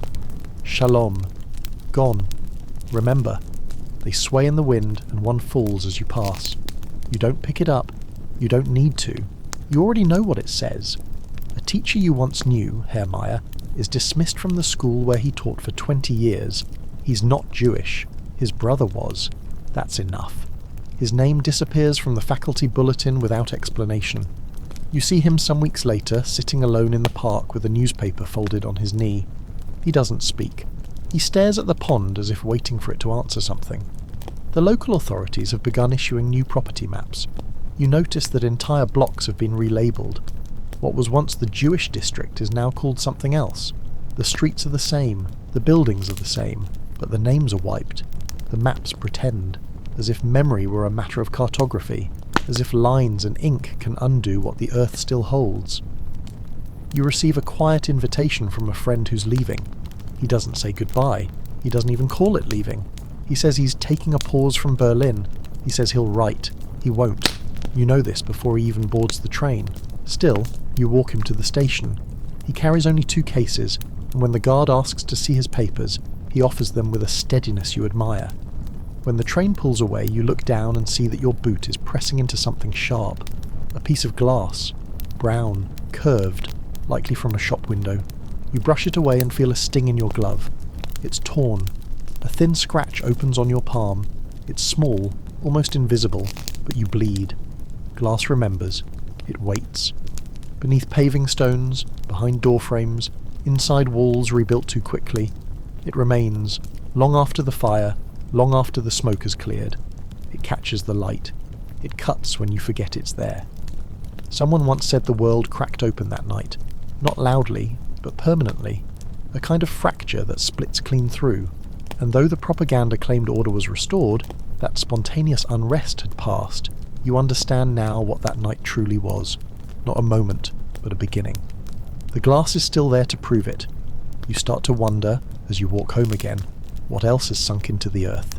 Not just glass, not just ash, but prayers, lullabies, names once carved into books now burned. If you were to dig deep enough, how many voices would you hear? There is no plaque where the synagogue stood. No monument near the shops, only silence, and soil, and something sharp beneath it all. Rules arrive quietly. They don't come with announcements or sirens. No grand proclamations over the wireless. They appear instead as notices pinned to the back walls of post offices, updates typed in the corners of newspapers, directives issued by minor bureaucrats with narrow shoulders and straight spines. But they arrive. Every day now, it seems, there is something new you must do, or no longer do, or now declare, or must not forget. You hear it first from someone in the queue at the baker's. Jews must now carry special identification cards. Then later, another whisper. Passports marked with a red J. At first you're not sure whether to believe it, but then someone shows you one. A crisp new pass, stamped again, and pressed with a letter so large it swallows the rest of the name. You begin to notice the divide. The rules don't apply to everyone, only to them, to you, if you have that blood, that name, that history, and so the rules multiply. You read that Jews are forbidden to attend cinemas, forbidden to enter certain parks, forbidden to own radios. You don't remember when radios became dangerous, but now they are. Their very presence in a Jewish home is a punishable offence. You see an old man on the tram being questioned by a conductor. He's holding a senior fare pass, perfectly valid, or at least it used to be. The conductor asks for his identification, then his ancestry, then he simply tells the man to leave. The passengers pretend not to watch. The man doesn't argue. He stands, apologises as if he's the one who's broken something, and steps off at the next stop. It's raining.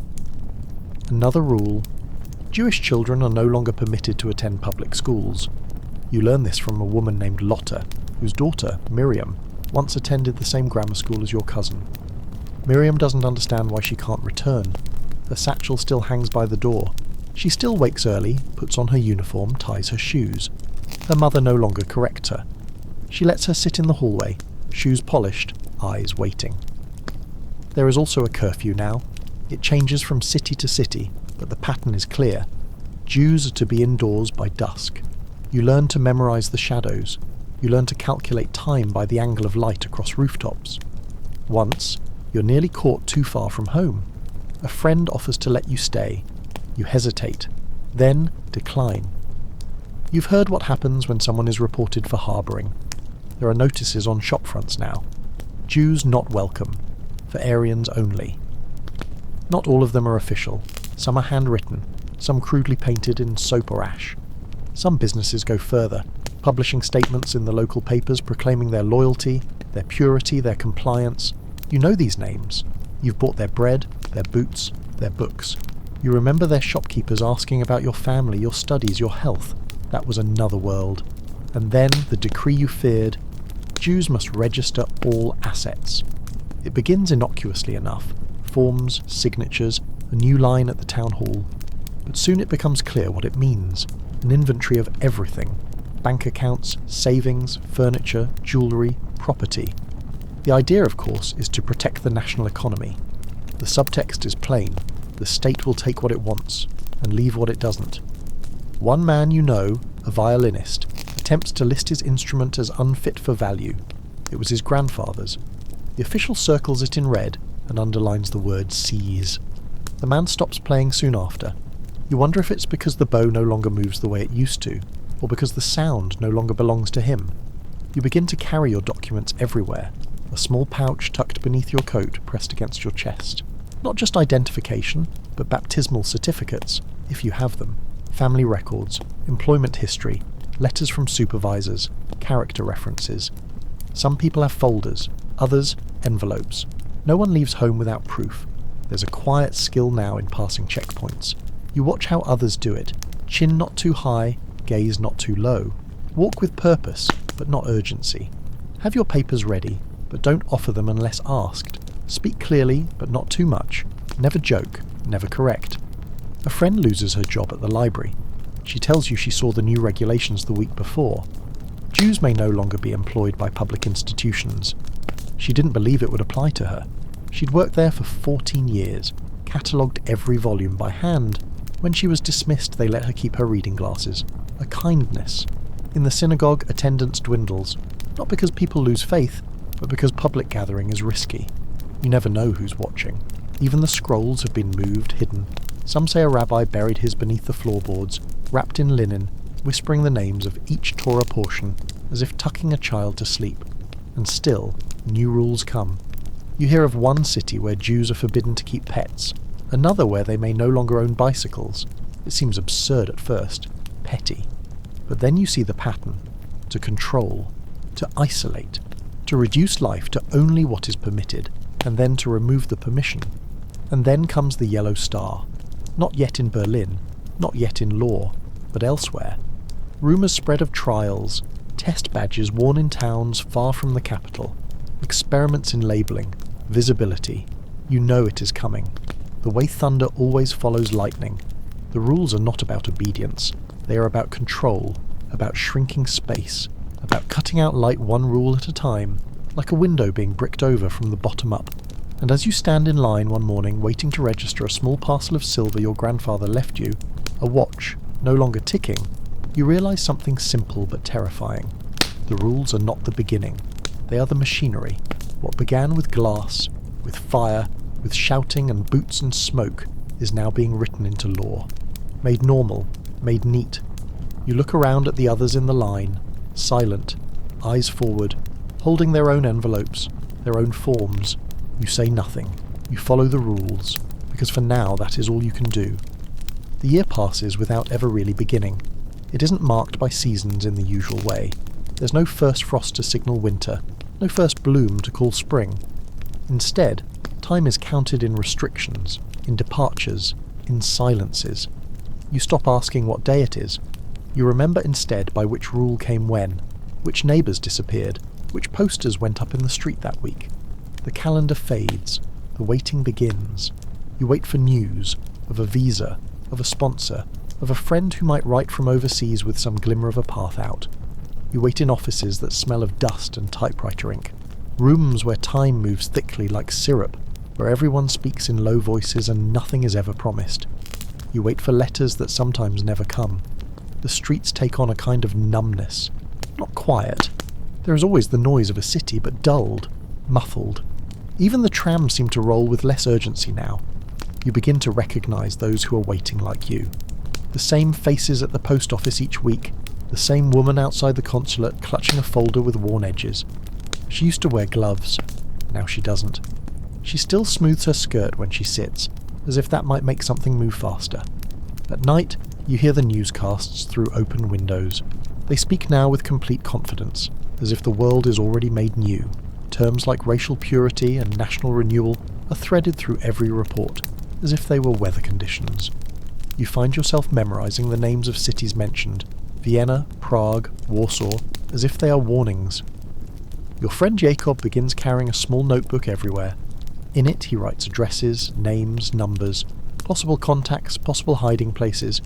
You see him one afternoon sitting near the canal, tearing out pages. He doesn't explain. You don't ask. The Jewish hospital down the road begins turning people away. Not because they want to, but because their supplies are rationed now, their staff thinned by arrests and exile. You hear that some doctors have started practicing in private flats again, treating patients by candlelight, speaking only in whispers. A child in your building falls ill. His parents don't call for help. They wait. He recovers. Barely. You go to a wedding in early spring, a quiet ceremony in someone's parlour. The couple exchange rings that had to be borrowed. The rabbi is unregistered, unofficial. When he speaks the blessings, his voice trembles, not from fear, but from the weight of saying something beautiful in a time that has no place for beauty. Afterward there is tea, no music. The chairs are mismatched, the curtains drawn. The bride smiles like someone who has chosen defiance. Sometimes you walk the city without purpose, just to see what hasn't yet changed. You find a corner where the cobblestones are still uneven the way you remember. A railing that hasn't yet been painted over with slogans. A bakery that still makes the rye rolls your father used to buy. You don't go in, but you stand near the door. That is enough. One day in summer, a group of uniformed boys passes you on the street. Teenagers, arms swinging in practiced motion, their boots too large for their ankles. One of them stares as he passes. Just a moment. You don't recognise him, but something in the look stays with you. Not hatred, curiosity. The way someone looks at an animal they've only heard about in stories. Later you realise he's the neighbour's nephew. You watched him grow up. He used to play with a wooden train in the courtyard. Another law comes, then another, always in layers. Jews may no longer own telephones, Jews may no longer sit on public benches, Jews may no longer visit certain streets. You memorize the borders of those streets, afraid to forget. You make a map in your head. Here, not here. Here, only in daylight. Here, only if asked no questions. A woman on your stairwell receives a deportation notice for her husband. The envelope is thin, the instructions are vague. Relocation, that's the word. You help her pack a suitcase, not because you believe it will help him, but because packing is all you can do.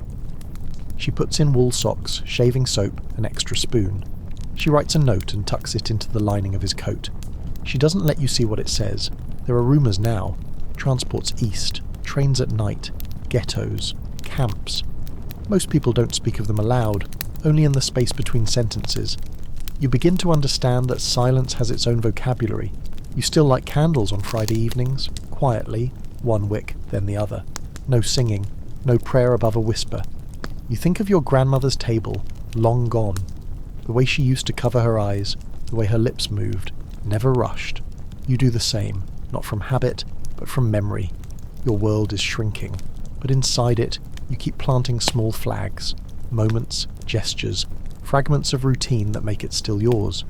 The coat you refuse to give away, the poem you copied and hid under a floorboard, the smell of cinnamon from a recipe that has no measurements anymore, only memory. You hear news from abroad. Most borders are closed now. Some embassies no longer return calls. You write letters anyway. You post them with extra stamps just in case. You don't wait for replies. And so the waiting becomes a rhythm. A long, slow season with no name. You wait for a knock, or an envelope, or a morning when the streets sound different. You wait without saying what you're waiting for, because you know, because saying it out loud would make it real. And still, you hope. The watchers aren't always in uniform. Some wear the same coats they wore last year, carry the same satchels, ride the same tram, but now they look a little longer when they pass you. Their eyes linger not with recognition, but with calculation. Not, do I know you? But, should I? Should I report you? You begin to feel them before you see them. That small tightening in your chest when someone pauses too long behind you in a queue. The glance that lasts a second too long when you speak Yiddish softly to a relative in the street. The neighbour who once asked to borrow sugar, who now closes her window when you pass, though it is warm out and the sun is strong. It is not always about accusation. Sometimes it's a mission. A friend stops calling. A cousin changes his route to work. A colleague switches train cars when he sees you waiting. There is no confrontation. Just a quiet reshuffling of proximity. A gentle drawing away. You hear that there are incentives now. Rewards for turning in people suspected of improper behaviour. That term, like all the others, remains undefined. But everyone understands what it means. It means speaking to the wrong person, staying out after curfew, forgetting to report a radio, keeping a pet, helping someone hide, being kind when cruelty is expected. Children watch now too. In school, they're taught to observe, to listen for disloyalty, to report what they hear at home. The stories are everywhere. A boy who told his teacher that his father made a joke about the Führer, and by evening the father was gone. Another who turned in his uncle for still attending synagogue. You see them, these children in the streets, proud in their uniforms, hair combed sharply, notebooks in their coat pockets. You walk past one, maybe 13 years old. He's standing with two others, looking up at a poster newly pasted to the wall. You try not to look at it. You know its shape. You know the words it carries. Filthy caricatures and proclamations of danger. The boy turns as you pass. He doesn't say anything, but you can feel him watching your back. One evening you're followed. At first it's nothing. Footsteps behind you on the main road, easy to dismiss. Then they turn when you turn. Pause when you pause. You take a longer route home through alleys and along canal edges. Still the steps remain. When you finally reach your building you wait. 5 minutes, 10. You peer through the blinds. No one. But now you notice how you breathe before every knock at the door. You stop answering calls from unknown numbers. You begin writing in code, simple at first, a reference only you and the recipient would understand. A poem about rivers, a line from a book. Later you write in half sentences, then not at all. Even in your own home you begin to speak less. You lower your voice when you mention a name. You use initials. You nod instead of answering. You stop asking questions whose answers could trap someone. The air has changed, not the temperature but the way sound carries. It feels as though even the walls are listening now. You catch yourself checking your reflection in windows, not for your appearance, but to see who might be behind you. When you write a letter, you wonder how many hands will open it before the person you send it to.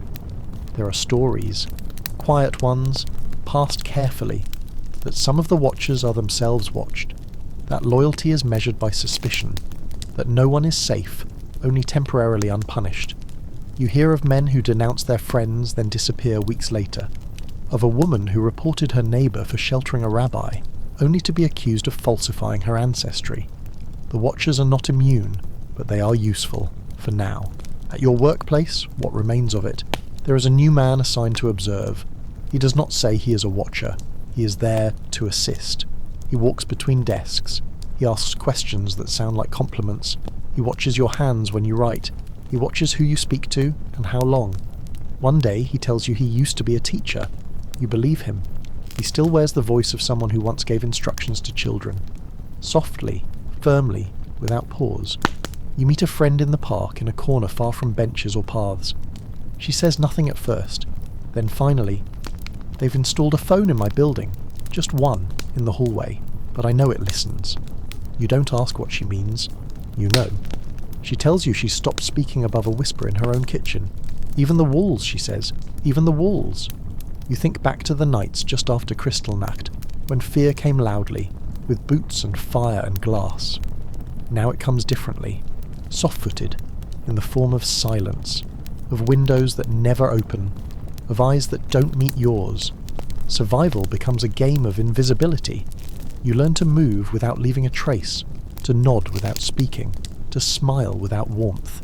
You keep your hands still, your voice level. You begin to question even your memories.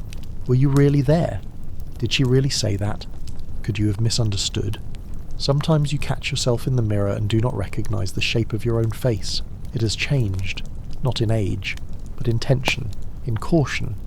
You look like someone who listens more than they speak, who measures every blink, every breath. One morning a boy in your building knocks on your door. He's maybe 8. He says his ball rolled under your window.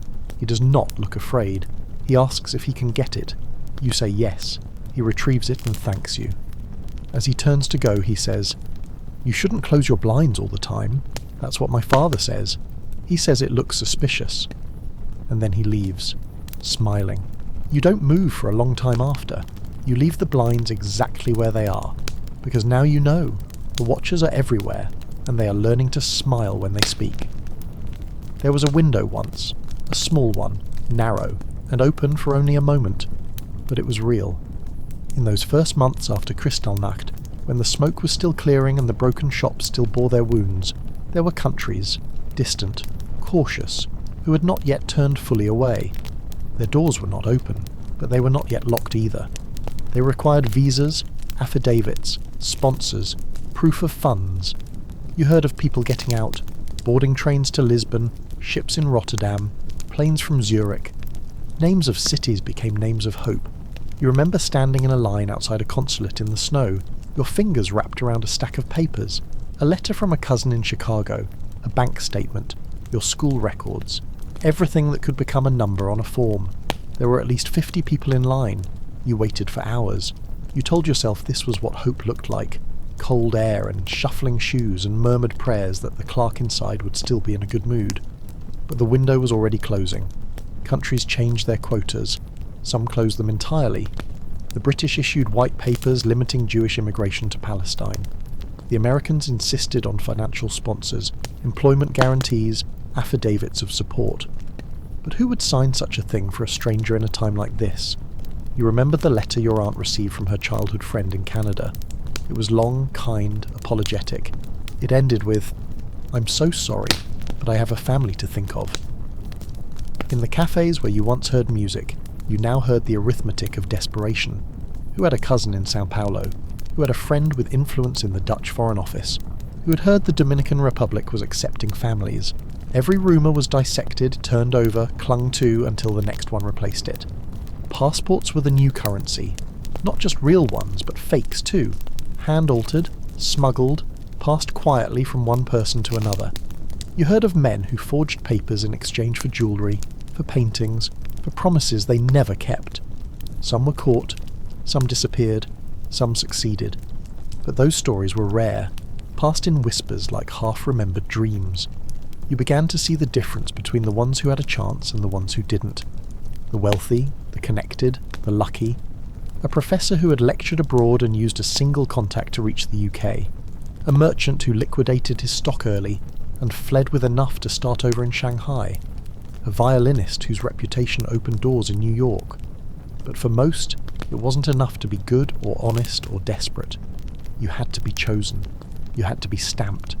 At one point, you consider marrying someone, anyone, just to access a visa through their name. Others do it. You hear of weddings performed not in love, but in necessity. Two strangers in a registry office, a shared name on paper, separate suitcases packed at the ready. Some of them stay married. Others never see each other again. You help a friend write her application to Sweden. She writes carefully, deliberately, choosing words not for truth, but for resonance. I am industrious, compliant, trained in textiles. You write her a letter of reference. You lie with a steady hand. She thanks you. You never hear whether she's accepted. Then come the ships. You hear of one, St. Louis, filled with more than 900 refugees, denied entry in Cuba, then the United States, then Canada. It turns back. The passengers disembark in Europe. Some are accepted. Many are not. That's when you understand. Escape isn't just about leaving. It's about where you land, and whether someone opens the door when you knock. There are still people applying, still people leaving. But the world has grown colder. The lines are shorter now, not because there is less fear, but because people have given up. They've run out of money, out of hope, out of energy. You meet a man in his 40s who once ran a textile business. Now he spends his days queuing at embassies. He shows you his papers. 7 rejections, 2 pending, 1 marked with a red stamp. He says, without irony, "At least they replied." In your building, a family receives notice of approval to leave for Bolivia. They don't speak Spanish. They don't know anyone there. But it is a country with no quotas, and they have managed somehow to find a sponsor. They begin packing immediately. They sell their furniture for a fraction of its worth. The mother cries over a bookcase. The boy refuses to part with his school bag. You help them carry trunks to the taxi. They leave before dawn. You never hear from them again. One day, your name is called at a consulate. You step forward. The man behind the desk doesn't smile. He scans your documents, flips pages, sighs. He points to a missing signature, an outdated certificate. He asks about your profession. He says they are only considering tradesmen now, plumbers, carpenters, machinists. He says there is a long queue of applicants. He returns your papers with a slip of paper attached. Application incomplete. You walk home slowly. It's autumn again. You realise a full year has passed. The same leaves falling on the same streets, but everything has changed. Your city, your neighbours, your reflection in shop windows. Even the trees seem thinner, as if they too are trying to disappear. The window is nearly shut. There are still rumours. Paraguay, Shanghai, one of the Baltic states, but they are faint and fading. You sit at your desk that night and lay your passport flat. Its corners are worn, the ink smudged. You touch the page with your name and wonder who will read it next. Whether they will recognise the life it tried to contain. Whether they will care. And in that moment, for the first time, you understand something you've resisted for months. This may be the last room you sleep in, the last city you call yours, the last night with your name still your own. You look out the window, but see only your own reflection. The checkpoint stands like a gate between two worlds. You approach it cautiously, knowing that each step forward is also a step away from what you have known. The guards, young men with sharp eyes and colder smiles, stand in rigid lines, rifles slung across their chests, fingers poised on triggers. Their uniforms gleam even in the fading light, a stark contrast to the cracked sidewalks beneath your feet. You join a queue of others, faces pale and tense, eyes cast down or fixed on the ground, as if the dirt itself might swallow you whole. The air is thick with the scent of damp earth and exhaust fumes, mingled with the faint, distant odour of burnt wood, a reminder of fires still smouldering in neighbourhoods not far away. Whispers ripple through the line, names of cities, train numbers, times of departure. Each word is a thread of hope, or a knot of fear. When your turn comes, you step forward slowly.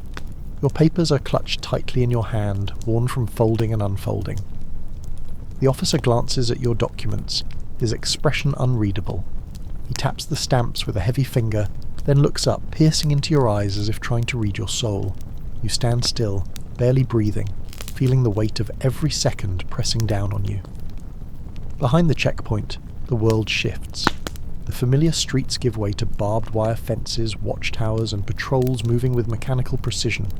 Some who pass through here speak in hushed tones of the uncertainty beyond, of trains that do not stop, of waiting rooms filled with sorrow and silence, of journeys into unknown lands where language and safety are strangers.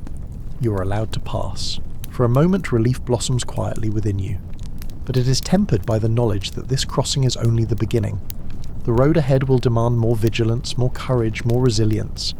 As you move beyond the checkpoint, you catch a glimpse of a small child holding a doll, her eyes wide and searching. She's part of the procession too, yet somehow too young to understand the gravity of this passage.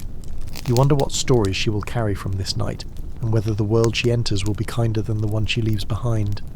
The air feels colder here, sharper, as if the very atmosphere is charged with tension.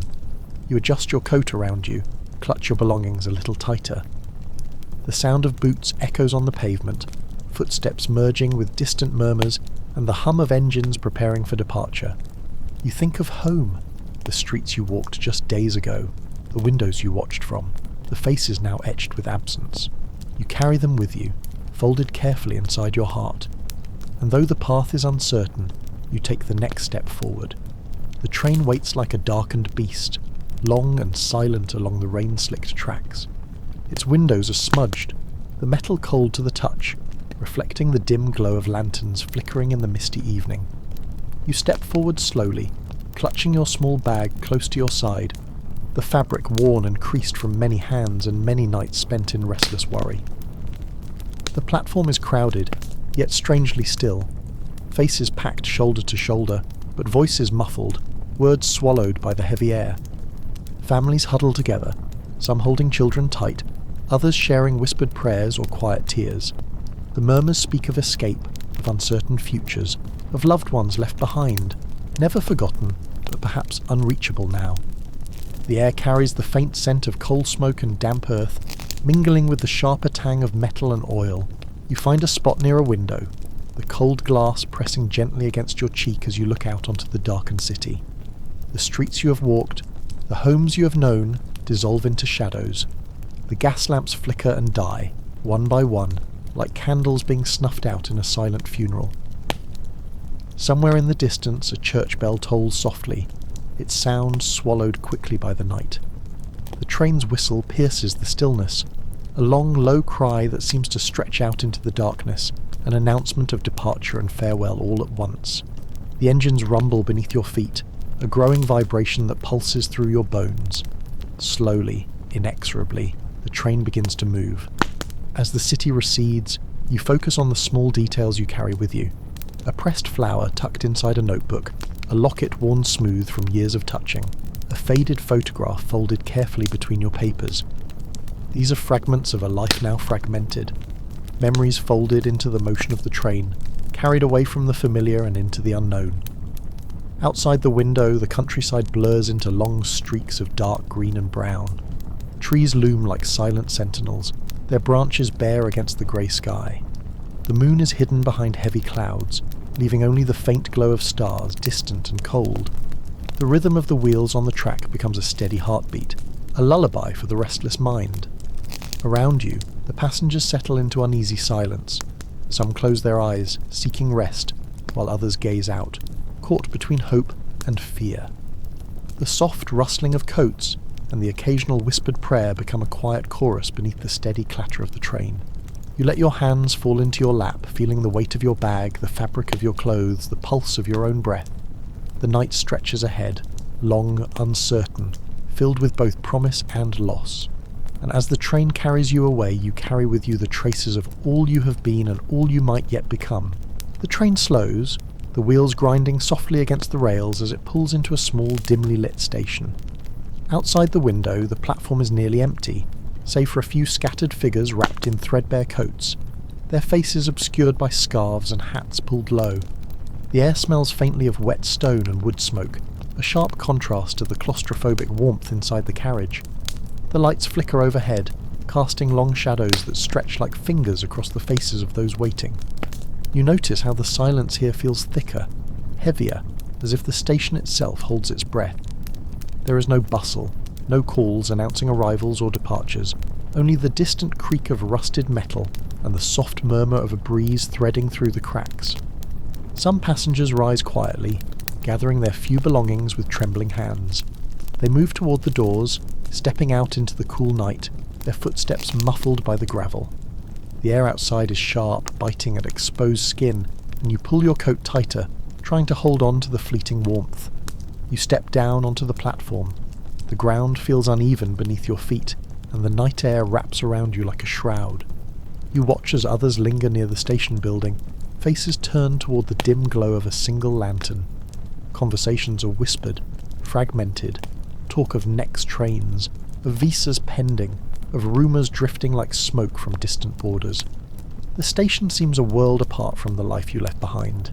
Here, time stretches and contracts unpredictably. Minutes feel like hours. Hours dissolve into a void where sleep is elusive. The weight of uncertainty presses in, filling the space between arrivals and departures with a quiet despair. You find a bench worn smooth by years of waiting travellers. Sitting down, you pull your bag close and gaze at the pale moon hanging behind thin clouds. The stars flicker weakly, distant and indifferent. You think of home again. The room's emptied, the streets silent, the faces faded like photographs left too long in the sun. Around you, others settle into their own silent vigils. A mother hums a lullaby to her child, voice trembling but soft. A young man traces the outline of a letter in his pocket, fingers brushing over the worn edges. A woman stares ahead, her eyes fixed on some unseen point beyond the darkness. The station breathes with the collective weight of hopes and fears.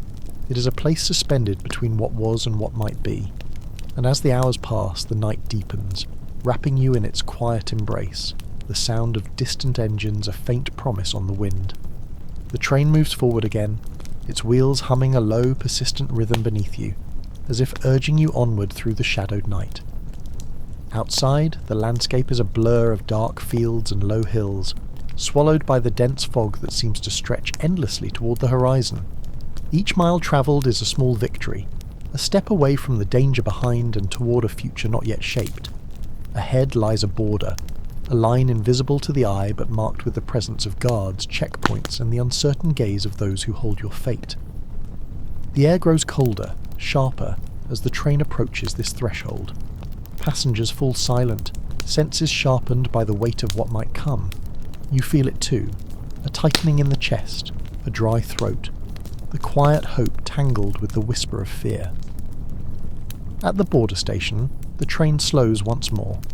The carriage doors open to a chill wind that cuts through your coat, and the platform is lined with soldiers in dark uniforms, faces unreadable beneath their caps.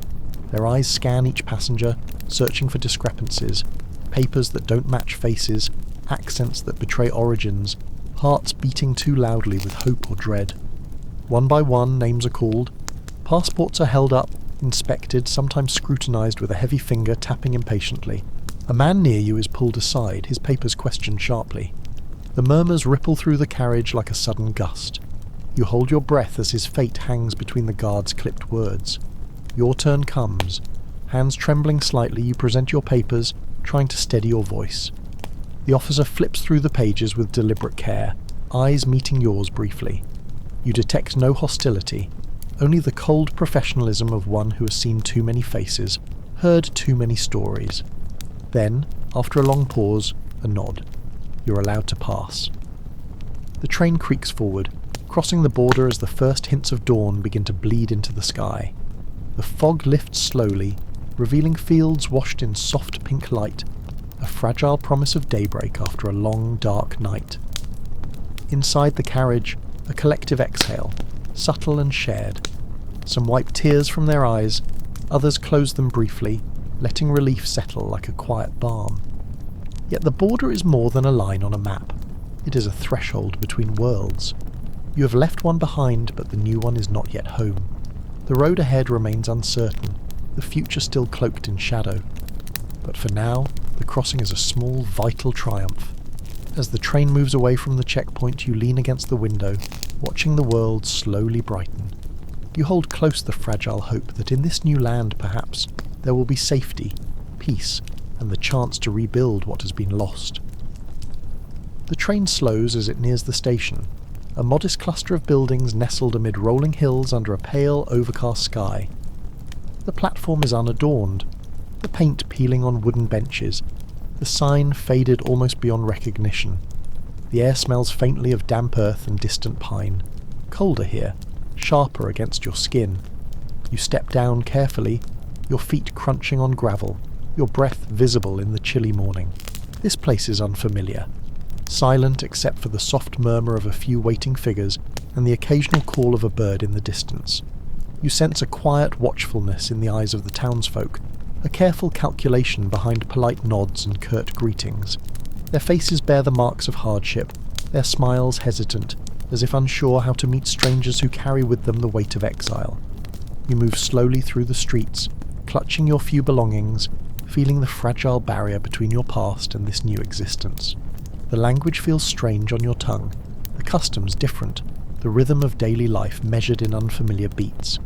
You realize that safety here is tentative, fragile as frost on a window pane, liable to shatter with the first hard touch.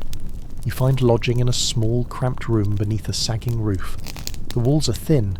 You hear the faint creak of timbers and the distant murmur of voices from neighbours.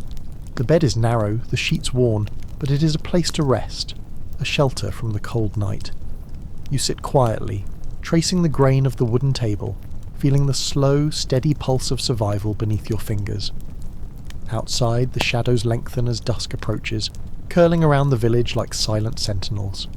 The air cools further, carrying with it the scent of wood smoke and fading leaves.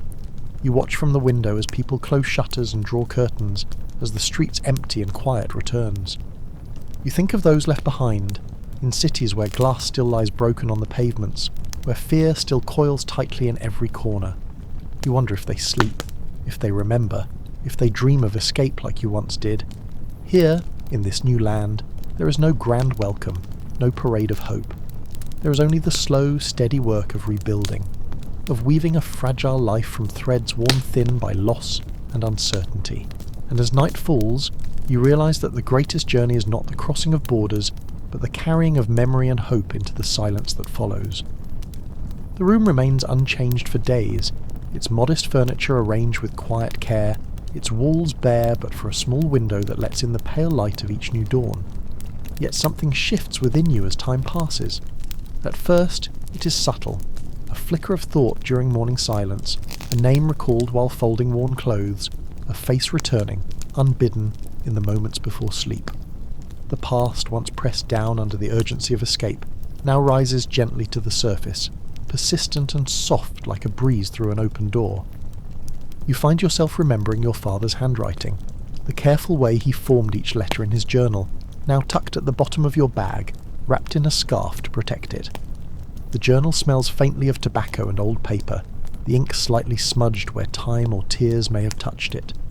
You run your fingers along the margin notes, the little jokes, the precise entries of synagogue schedules and repair lists. In these pages, he lives again, his voice quiet but clear.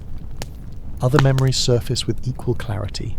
A neighbour's whistle as he passed your window every morning, the sound of laughter echoing down the courtyard stairs, the scratch of your mother's needle pulling thread through fabric. The city you fled returns in fragments, the bakery with the warm scent of rye and caraway, the narrow alley where schoolchildren once played, the iron gate that squealed when opened but always welcomed you home. Here, in this stillness, you begin to gather these memories not as wounds but as offerings. They are all that remain of a world that no longer exists, and in the safety of this quiet space they feel precious, irreplaceable. You arrange them gently in your mind like small stones set into earth, a path that leads backward, but also keeps you grounded in who you are. But not all memories are gentle. Some come sharply, cutting through reverie with the sound of shattering glass, shouted commands, the thud of boots on stairs. You remember faces distorted by fear, The acrid smoke of burning books, the sickening stillness after a door was broken down. These images flicker like old newsreels, out of sequence but vividly alive, and they leave behind a weight that presses into your chest like a heavy stone. You don't speak of these memories. The people around you, though polite and cautious, do not ask, and you offer nothing. They too carry their own stories, their own unspeakable moments. There is a kind of unspoken understanding between strangers who have lost too much, a quiet truce made in silence, in shared glances, in the simple act of offering bread without questions. Some evenings, you walk the perimeter of the village, your steps crunching in frost-hardened soil, your breath curling into the air. In the distance, cows low softly, and the trees rustle with the language of wind. You imagine those you left behind walking the same way, looking up at the same moon, thinking perhaps of you. That thought both comforts and saddens you, for distance does not erase the bond, only stretches it thin until it shivers. As you return to your room, you pause before entering. Behind you lies the quiet countryside and the fading stars. Before you, the narrow bed and the journal resting beneath your coat. Between them, the past and the present blur, held together by your continued breath, your unspoken memories, your hope that somehow, carrying them forward will keep them alive. The days unfold in quiet repetition. Morning comes with a chill that slips under the doorframe, stirring you from restless sleep. The small stove takes time to warm the room, and you move slowly, wrapping yourself in layers that still smell faintly of your old home. Outside, the village awakens reluctantly. Distant footfalls on frost-covered paths, a cartwheel creaking, birdsong scattered like ash through bare branches. On the table lies a stack of paper you found tucked inside the drawer, its edges yellowing but unmarked. You sit before it for the first time without knowing exactly what you mean to write. There's no address, no promise that these words will reach anyone. Still, your hand moves, the pen scratching softly in the stillness, and the sentences begin to form. At first, they are simple greetings. My dearest, my friend. If you can read this. But as the ink flows, the words deepen. You write as if the person you long for is just across the room, listening with steady eyes and a patient smile. You describe the room, the hills in the distance, the sound the wind makes when it passes through the slats of the window. You talk of the kindness of a neighbour who brought potatoes, the silence of the fields at night, the way memories sometimes fall over you like rain, sudden, cold, and unrelenting. You write about what you cannot say aloud, the fear that still wakes you, the anger that comes in sudden flashes when you hear laughter that sounds too free. You write of guilt, the guilt of survival, of walking away, of not looking back when the moment demanded it. You write of how hard it is to keep believing that this will lead somewhere better, and of how, despite it all, you do believe it, because not to believe would be another kind of death. You write these letters as if they matter, though no stamp touches their corners and no envelope seals them.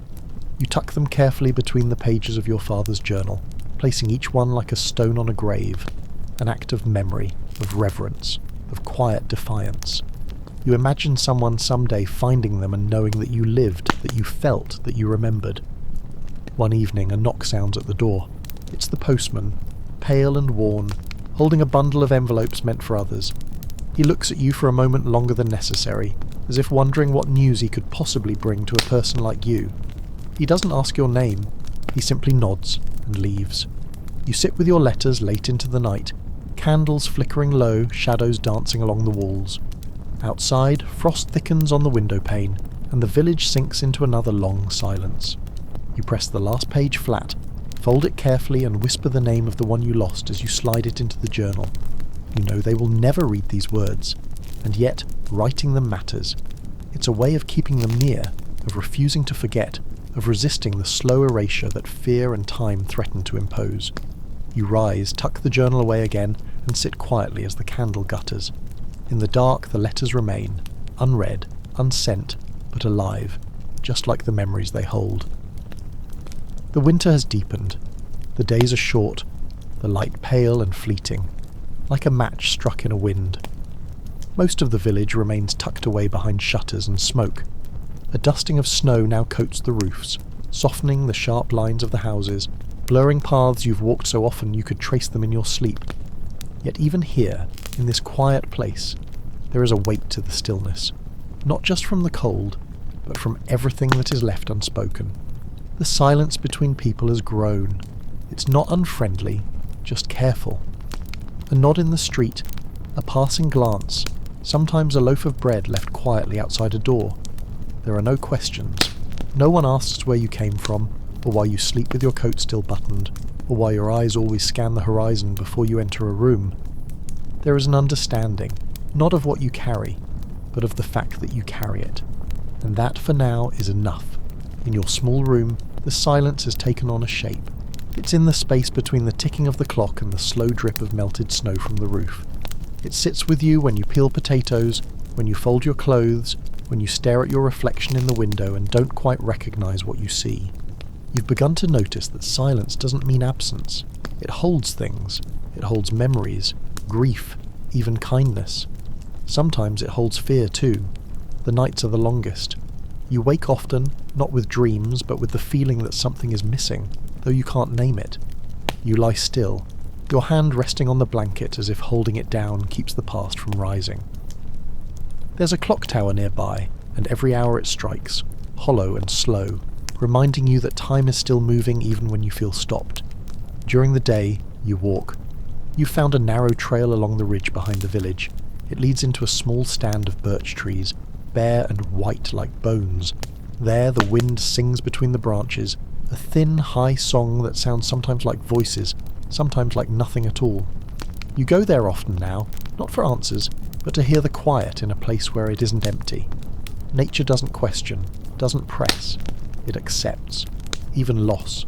You sit on a fallen log one afternoon, wrapped in your coat, your breath forming clouds before you. In your lap is a small stone you picked up without thinking.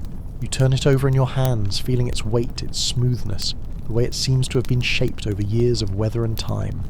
It reminds you of the synagogue's courtyard, of the stones that lined the paths there.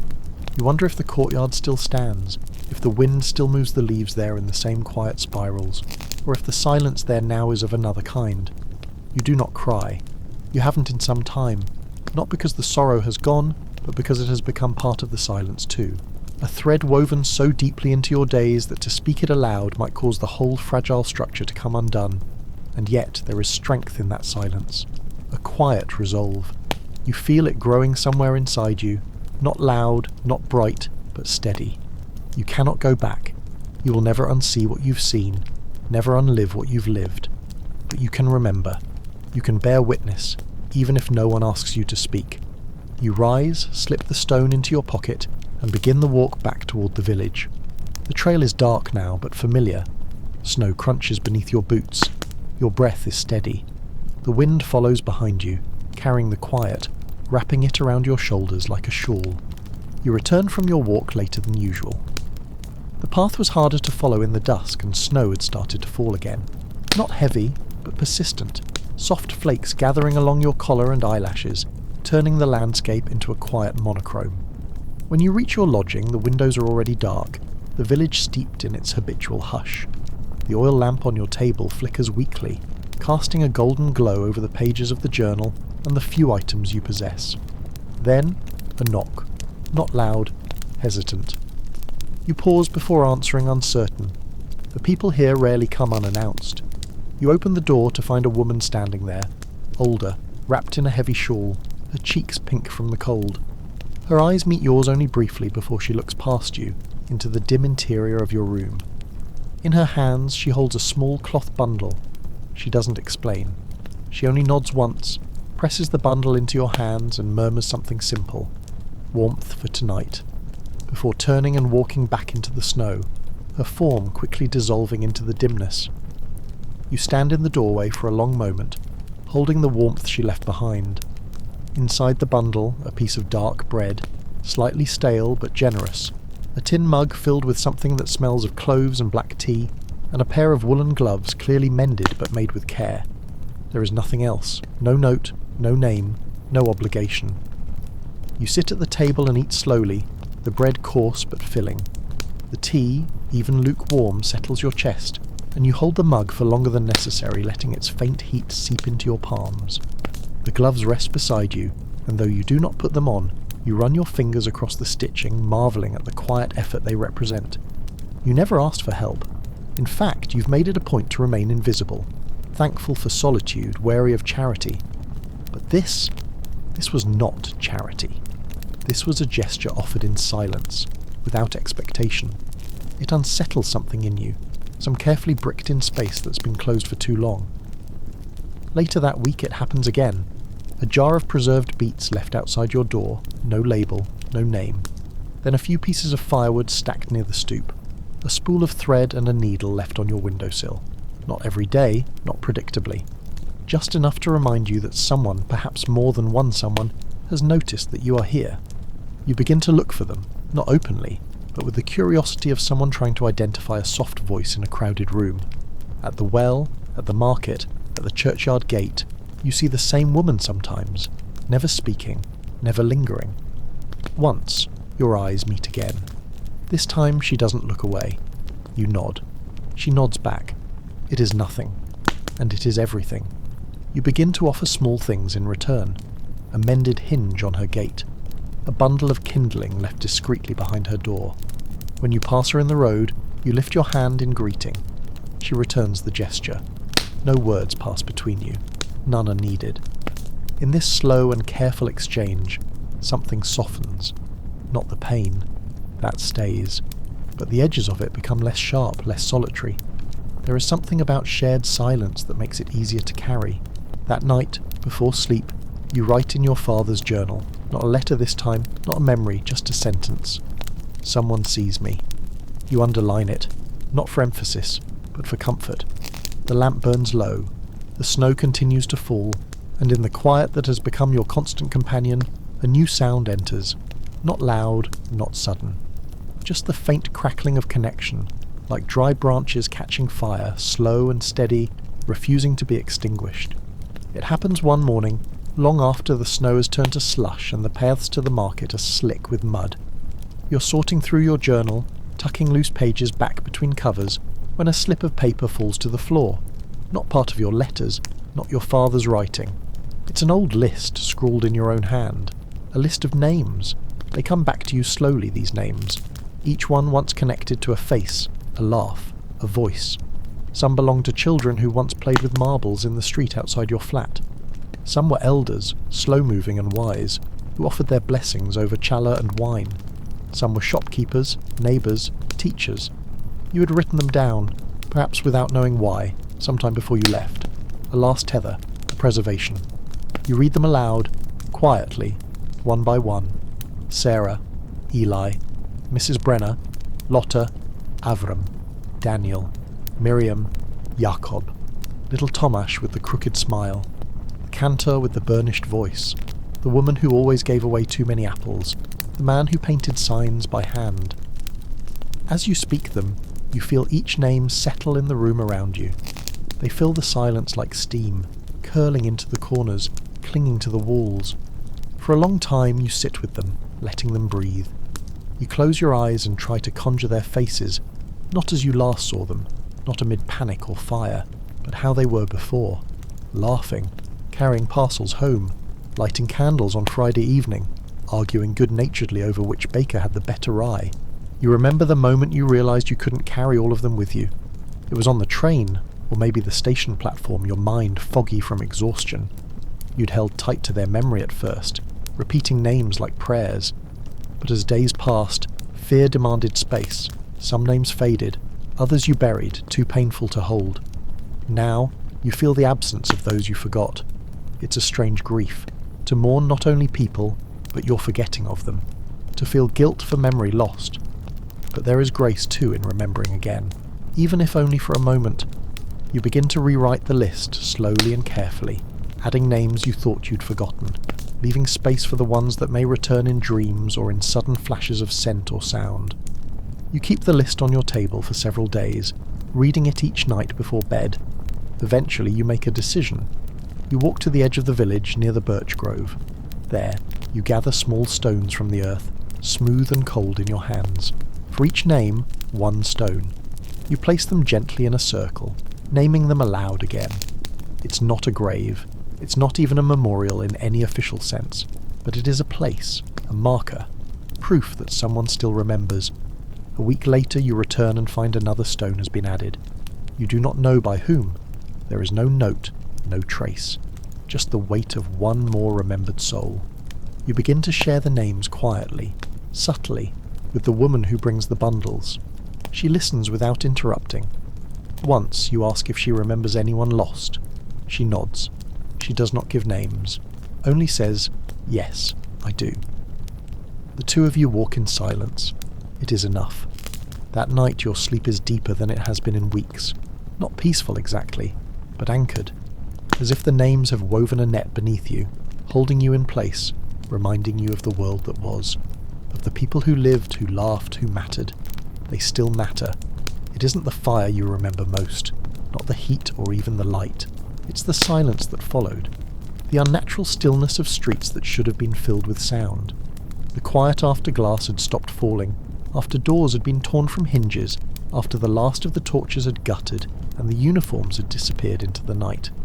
You think of this now, months later, while walking past a row of shuttered houses near the edge of the village. There's one with a sagging roof and blackened stonework near the chimney, where lightning struck years ago, long before you arrived.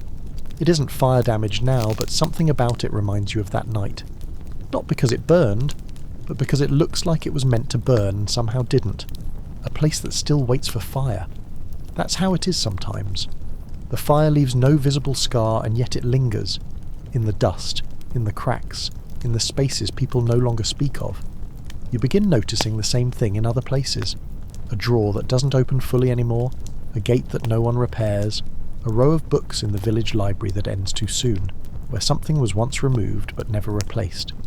It's absence that speaks now, more than presence. A space where something ought to be and isn't. And you too have become part of this unspoken removal. People in the village are kind, mostly, but they do not ask questions. They do not want the story. You have become a gap in their narrative, a figure they allow to remain on the edge without challenging the reason for your presence.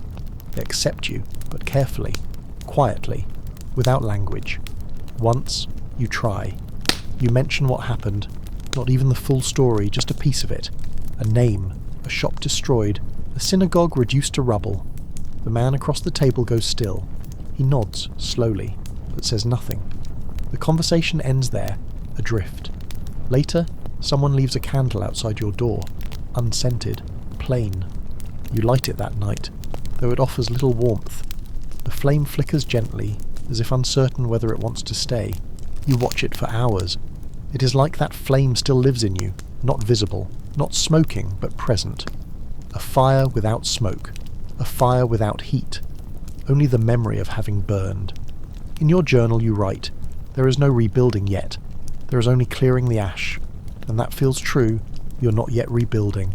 You're still walking through what was burned, taking slow steps through scorched places in your own mind. Still lifting pieces of what remains, still learning what cannot be rebuilt. Sometimes when the wind is right you catch a smell in the air, char, metal, something chemical, and your breath catches. It's never what you think, just a stove, a workshop, a chimney. But for a moment, you're back in the thick of it. The roar of flames, the voices chanting below windows, the wood splintering. You steady yourself. You breathe through it. You remind yourself, you're here, now. The fire was then, but the memory walks with you. You return to the house with the lightning mark. You touch the stone beneath the chimney. It is cold, solid, unmoved by time or weather. There is strength in that, a scar that has not erased the structure. You don't need to explain the metaphor, you live it, every day. It starts as a sound in your sleep. Not a dream, not quite, but close. A sudden, crystalline crack, bright and distinct, as though a wine glass has been struck by a careless hand. You sit up, heart pounding, eyes straining in the dark, but your room is silent, the window is closed, the oil lamp is cold. Still, your pulse won't calm because the sound is too familiar. You know it. You have always known it. Glass. The sound of it breaking has a particular timbre, sharper than wood splintering, more abrupt than paper tearing. It's delicate and violent all at once. In the right silence, it feels like it slices through time itself. That was the sound of that night. Not the shouting, not the boots, not even the fire. It was the glass. Endless, cascading, infinite glass. Windows, mirrors, display cases. cups and lamps and mezuzot, the destruction of the ordinary, of light and clarity and reflection. You remember standing behind your building, pressed into the alley wall, hearing the crash from inside your neighbour's bakery first. The curved glass of the display case, a pride of craftsmanship, shattered with such finality that you flinched. Then more. The windows of the tailor's shop, the schoolroom, the synagogue. Each crash was a punctuation, a declaration that something had ended. What shocked you most that night wasn't the speed of it, or even the rage, it was the precision. They knew where to go. They had lists, names, addresses. They didn't arrive wild and drunk, they arrived methodical. And still, the glass broke under their hands all the same without regret. You watched a man you once bought shoes from, Herr Kessler, sweep the shards of his shop window into a neat pile the next morning, his face empty, expressionless, as though the act of cleaning it was some attempt at restoring a version of the world that no longer existed. His hands trembled slightly, and blood slipped from a cut on his palm. He didn't seem to notice. Now, in the quiet of this new place, you find yourself flinching whenever a plate is dropped, or a bottle topples. It's instinctive, like bracing for a blow. You know it's irrational. You tell yourself so. But the body remembers what the mind tries to dull. You spend that morning walking slowly through the village, watching the way sunlight touches the windows. It hits the panes differently here, uncertain maybe. Or perhaps it's you who has changed. You study the reflections, not your own.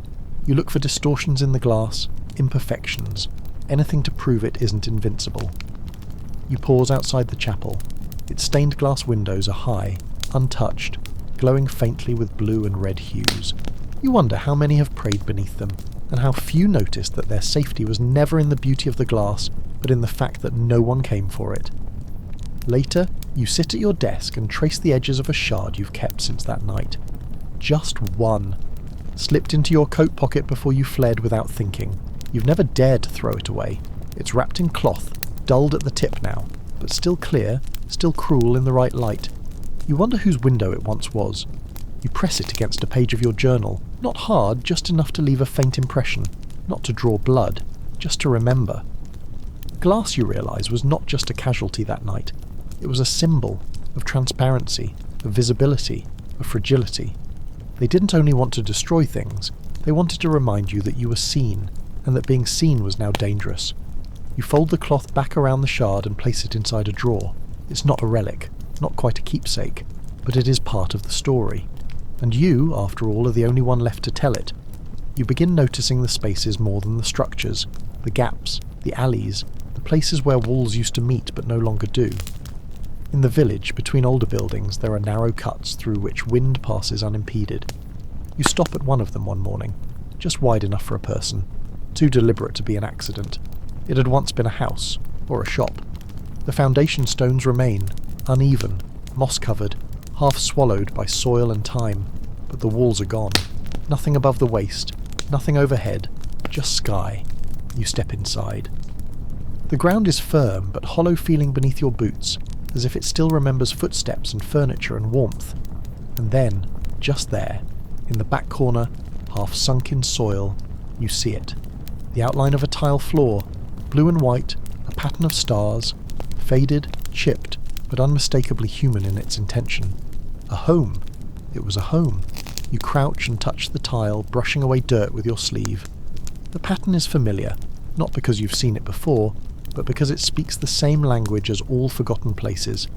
A language of use, of design meant not for display but for life, for living, for standing barefoot in winter and still finding a way to feel comfort.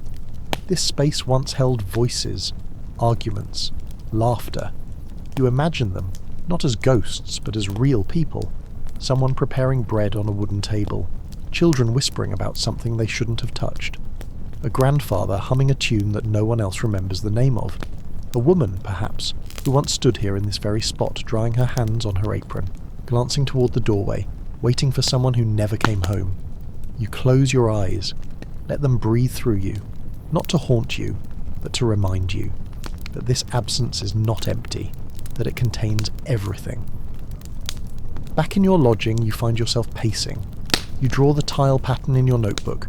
You try to match it to anything you've seen before. Synagogue floors, old bathhouses, markets in your memory. It isn't the same, it is its own. You go back the next day, and the next. You begin clearing the soil gently without tools, your fingers doing the work the wind never could. The pattern grows, a square, then a border. You begin to recognise the layout, where the stove must have been, where the window overlooked the street, where someone had once placed a narrow bed against the far wall. It is architecture as archaeology, and you are not a historian here. You are a mourner. One afternoon, an old man stops behind you. He doesn't speak at first, just watches. Then softly he says, "You know who lived here?" You look up. "No," you admit, "but I think someone should." He nods once, long pause. Then, "Esther and her boys, gone in 39. No one ever filled the space." You nod. "She had a star pattern in the tile." He smiles faintly. "She always said it reminded her of Prague." You write her name down that evening, Esther. No surname, just that. And her boys. No number given, no age. But you know they mattered, because the space still remembers them, even when the village no longer speaks their names aloud. In your sleep that night, you dream not of fire or shattering glass, but of stars, quiet and blue, laid into stone with care by someone who wanted their children to walk on something beautiful. It happens by accident. You're in the back of the village postmaster's house, invited not out of curiosity but because you'd helped him stack wood the week before. And while he tends to a pot of tea, you browse the cluttered shelves that line the small room beyond his kitchen.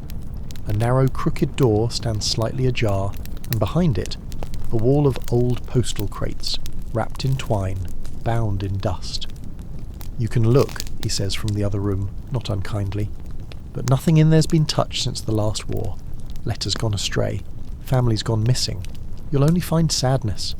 You step inside anyway. The room smells of mildew, ink, and old paper. Not rot, not quite. More like the soft disintegration of time. Some parcels are still intact, most are not. But it's the letters that catch your attention. Hundreds of them, tied together in uneven bundles, addressed in looping handwriting now barely legible. Cities whose names no longer exist.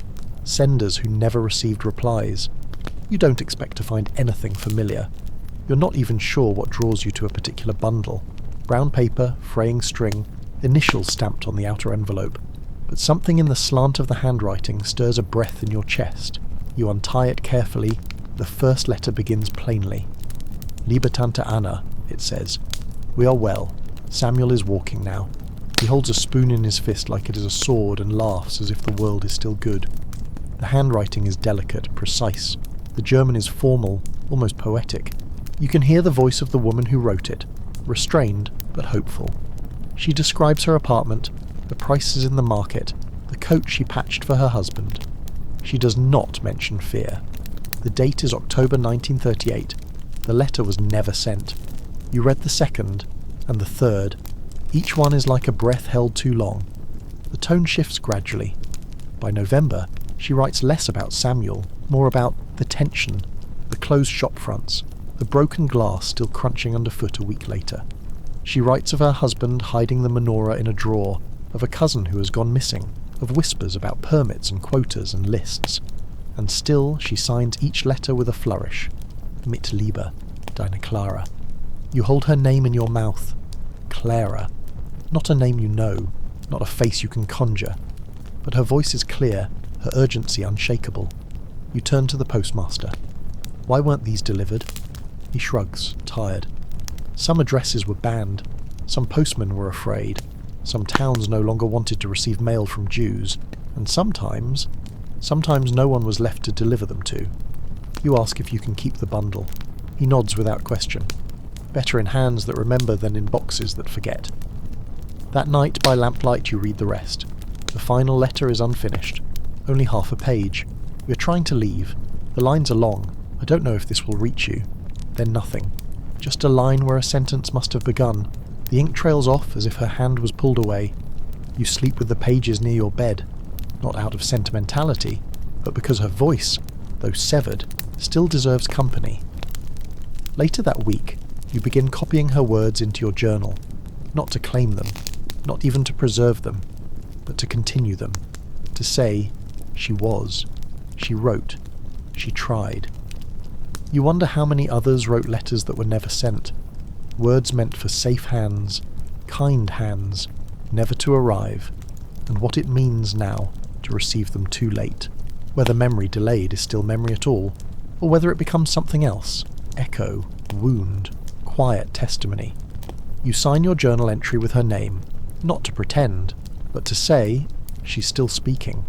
You find it at the far edge of the city, past the tram stop where the line ends and the buildings thin out into quieter residential rows. You hadn't intended to come here. The streets themselves had led you, as if memory had a map drawn in the soles of your shoes. It's an old house. Modest, square, with stucco peeling away from the upper story and iron shutters fixed over the windows like lids pressed shut in sleep. The street is quiet. No traffic. A stray cat walks across the pavement and disappears behind a fence. You stop and look. There's no doorbell, just a hole where one must have been, wires frayed and rusted like veins snapped at the surface. No nameplate, no number that matches what the old record said, but you're sure. This is it. This was the address. You'd read it more than once in the ledger at the city archive, written in the careful, identical script of Nazi bureaucrats who catalogued departure and erasure with such precision it felt mechanical. A Jewish family lived here. 3 names, all gone. You approach the door. It's wooden, old but intact, faded green paint clinging to the grain. You touch the space where the bell once was. No chime, no sound. Just the echo of something that once signalled hospitality, now removed like it was never needed. You knock once, not expecting an answer. You wait. The house does not stir. For a moment you imagine the hallway inside, lined with shoes in pairs, a grandfather clock, the smell of varnished wood and soup cooked too long, the muffled voices of a family going about their life without knowing that life was about to end. Not just in death, but in displacement, dislocation, archival silence. There's a brass mark beside the door frame, barely visible, stained from rain. You kneel. It's a stolperstein, one of the stumbling stones placed across Europe to mark the last known residences of deported Jews. The name engraved here matches the one in your notebook, Isaac R., deported 1942. No return, no one opens the door. No one has lived here for some time, it seems. You wonder what the walls still remember, what sound remains in the grain of the floorboards, what shadows stretch at dusk behind shuttered glass. You walk around the building slowly. In the back garden, overgrown, tangled, you find the faint edge of a child's swing long since collapsed. A plank of wood, frayed rope choked by vines. The metal frame still stands. Rust has crept over it like ivy. You touch the seat. It shifts slightly. Not enough to move, just enough to acknowledge. You sit on the low garden wall, notebook open on your knees. You draw the shape of the door, the empty bell, the brass plaque. You write the name again, Isaac. Then the others from the archive. 2 sisters. Names forgotten by most, but not you. After a while, a neighbour appears. A woman, perhaps in her 70s. She watches you carefully, but does not interrupt. Eventually she speaks, her voice low like wind threading through dry grass. People used to live there, she says. Nice people. I was little. I remember the older girl. She gave me a ribbon once. Red. I never forgot it. You look at her. She's not asking you to explain yourself. She's sharing something. A single thread unbroken. She nods once before turning away. No one ever put the bell back, as if they knew no one else would live there. You stay a little longer, not for answers, but for presence, for the quiet, for the dignity of sitting before what remains. Some houses become museums, others become rubble, but some, like this one, resist both. They simply remain, unopened, undecorated. A silence you can touch. When you leave, you press your fingers once more to the place where the doorbell should be. Not to ring, just to remember the sound it might have made. November arrives with a chill that settles deep into your bones. The sky hangs low and heavy, a dull, pale grey that seems to press down on the city. Leaves, brittle and brown, carpet the sidewalks in thick, crackling layers. The wind moves soft and secretive through bare branches, whispering something you can almost catch but never quite grasp. You feel drawn outside, compelled to wander not just through streets, but through the very soil beneath your feet. You find yourself at the edge of the old Jewish cemetery, its iron gates rusted and half open, creaking gently in the wind. Beyond them lies a patch of earth scarred by decades of neglect and history, where stones lean crookedly, some toppled, others worn smooth by rain and time. You step inside, boots crunching softly against frost-thinned grass. The soil is cold beneath your feet, hard but not frozen, with a faint dampness that clings stubbornly even in this dry month. You kneel beside a cracked gravestone, tracing the faded Hebrew letters with your gloved fingers, feeling the rough stone warm faintly against your skin. The names carved here speak of people who once lived fully, laughed, cried, and dreamed. Now they rest beneath this cold earth, hidden beneath leaves and silence. You begin to dig gently with your hands at the base of one stone, loosening the November soil. It crumbles softly, dark and rich, holding within it the quiet weight of decades. There is a strange comfort in the act. Touching this earth is a way of connecting to lives that were so violently uprooted, a silent dialogue across time. Around you, the cemetery is still but for the soft rustle of wind and distant crows calling. You imagine the nights that passed here, long ago, when families gathered in nearby homes, unaware of the approaching storm that would rend their world apart. The soil holds the echoes of their footsteps, their prayers, the muffled sobs in the dark. You close your eyes and breathe deeply, feeling the cold air fill your lungs. The scent of damp earth, of moss and fallen leaves, anchors you to this moment. It is a moment of quiet resistance, a testament to life persisting beneath layers of loss. You stand slowly, brushing dirt from your gloves, and take one last look at the stones leaning into the November sky. Each one is a story paused but not ended, a presence beneath the soil that refuses to be forgotten. As you leave, the wind picks up again, carrying with it the faint scent of smoke from distant chimneys, and you realise that memory, like soil, nourishes even the most barren ground. The night has finally passed. The air is thick with a stillness so heavy it presses against your chest like a weight you cannot lift. Outside, the city seems paused, suspended between what was and what has been lost. You step cautiously onto the cracked pavement, your footsteps the only sound breaking the hushed morning. The streets are empty, or nearly so. Shop fronts stand shattered and bare, their windows gaping like open wounds. Blackened wood and twisted metal litter the sidewalks, a fragile skeleton of what had been vibrant life. Here and there, scorched curtains hang limply, the faintest trace of once warm homes. You feel the echo of silence that seems to hang thicker than smoke. You walk slowly, absorbing the damage that words cannot fully capture. The ruins speak in their own language, the uneven piles of glass, the charred remains of sacred texts, the abandoned trams that still carry the faint scent of burning. This is the aftermath, a quiet aftermath where the world holds its breath. You pause before a synagogue, its grand facade scarred but still standing, a wounded sentinel against time. The doors are missing, the interior is dark and hollow. You imagine the voices that once rose here, prayers lifted in hope and despair. Now the only voices are those in your mind, whispering names you will not forget. From a distance, a child's cry shatters the silence, brief, fragile, then gone. You turn but see no one, only the wind stirring a tattered scarf caught on a broken fence. You continue your walk through the city, each step a meditation on absence and survival. You notice a woman carefully gathering shards of glass into a basket, her movements slow, deliberate. She's not alone. Others join her, picking through the rubble, salvaging what can be saved. Small acts of care amid destruction. It is in these moments, the quiet morning after the storm, that the true story begins. Not in the violence itself, but in what follows. In the fragile hope that flickers through ash. In the resilience of those who remain, who rebuild not just buildings, but the fractured threads of community and memory. You stand there, breath visible in the cool air, heart heavy but steady. This is the night that changed everything, but also the dawn that dares to dream of what might come next. The city breathes in the faint light of dusk, shadows stretching long over streets still marked by loss. You walk slowly now, tracing paths where once vibrant life unfolded, where laughter and song had filled the air before darkness fell. The broken glass underfoot crunches softly, a brittle chorus of a night that must not be forgotten. You pause before a small memorial, recently placed yet worn already by rain and time, its plaque inscribed with names, some familiar, many unknown.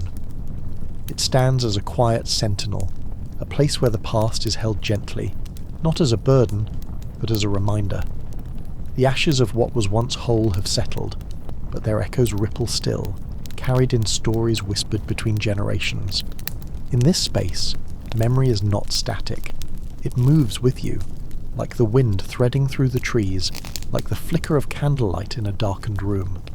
It is in the faces you meet, in the letters read aloud, in the stones carefully laid in forgotten yards. It lives in the spaces left empty, and in the courage of those who dare to fill them again.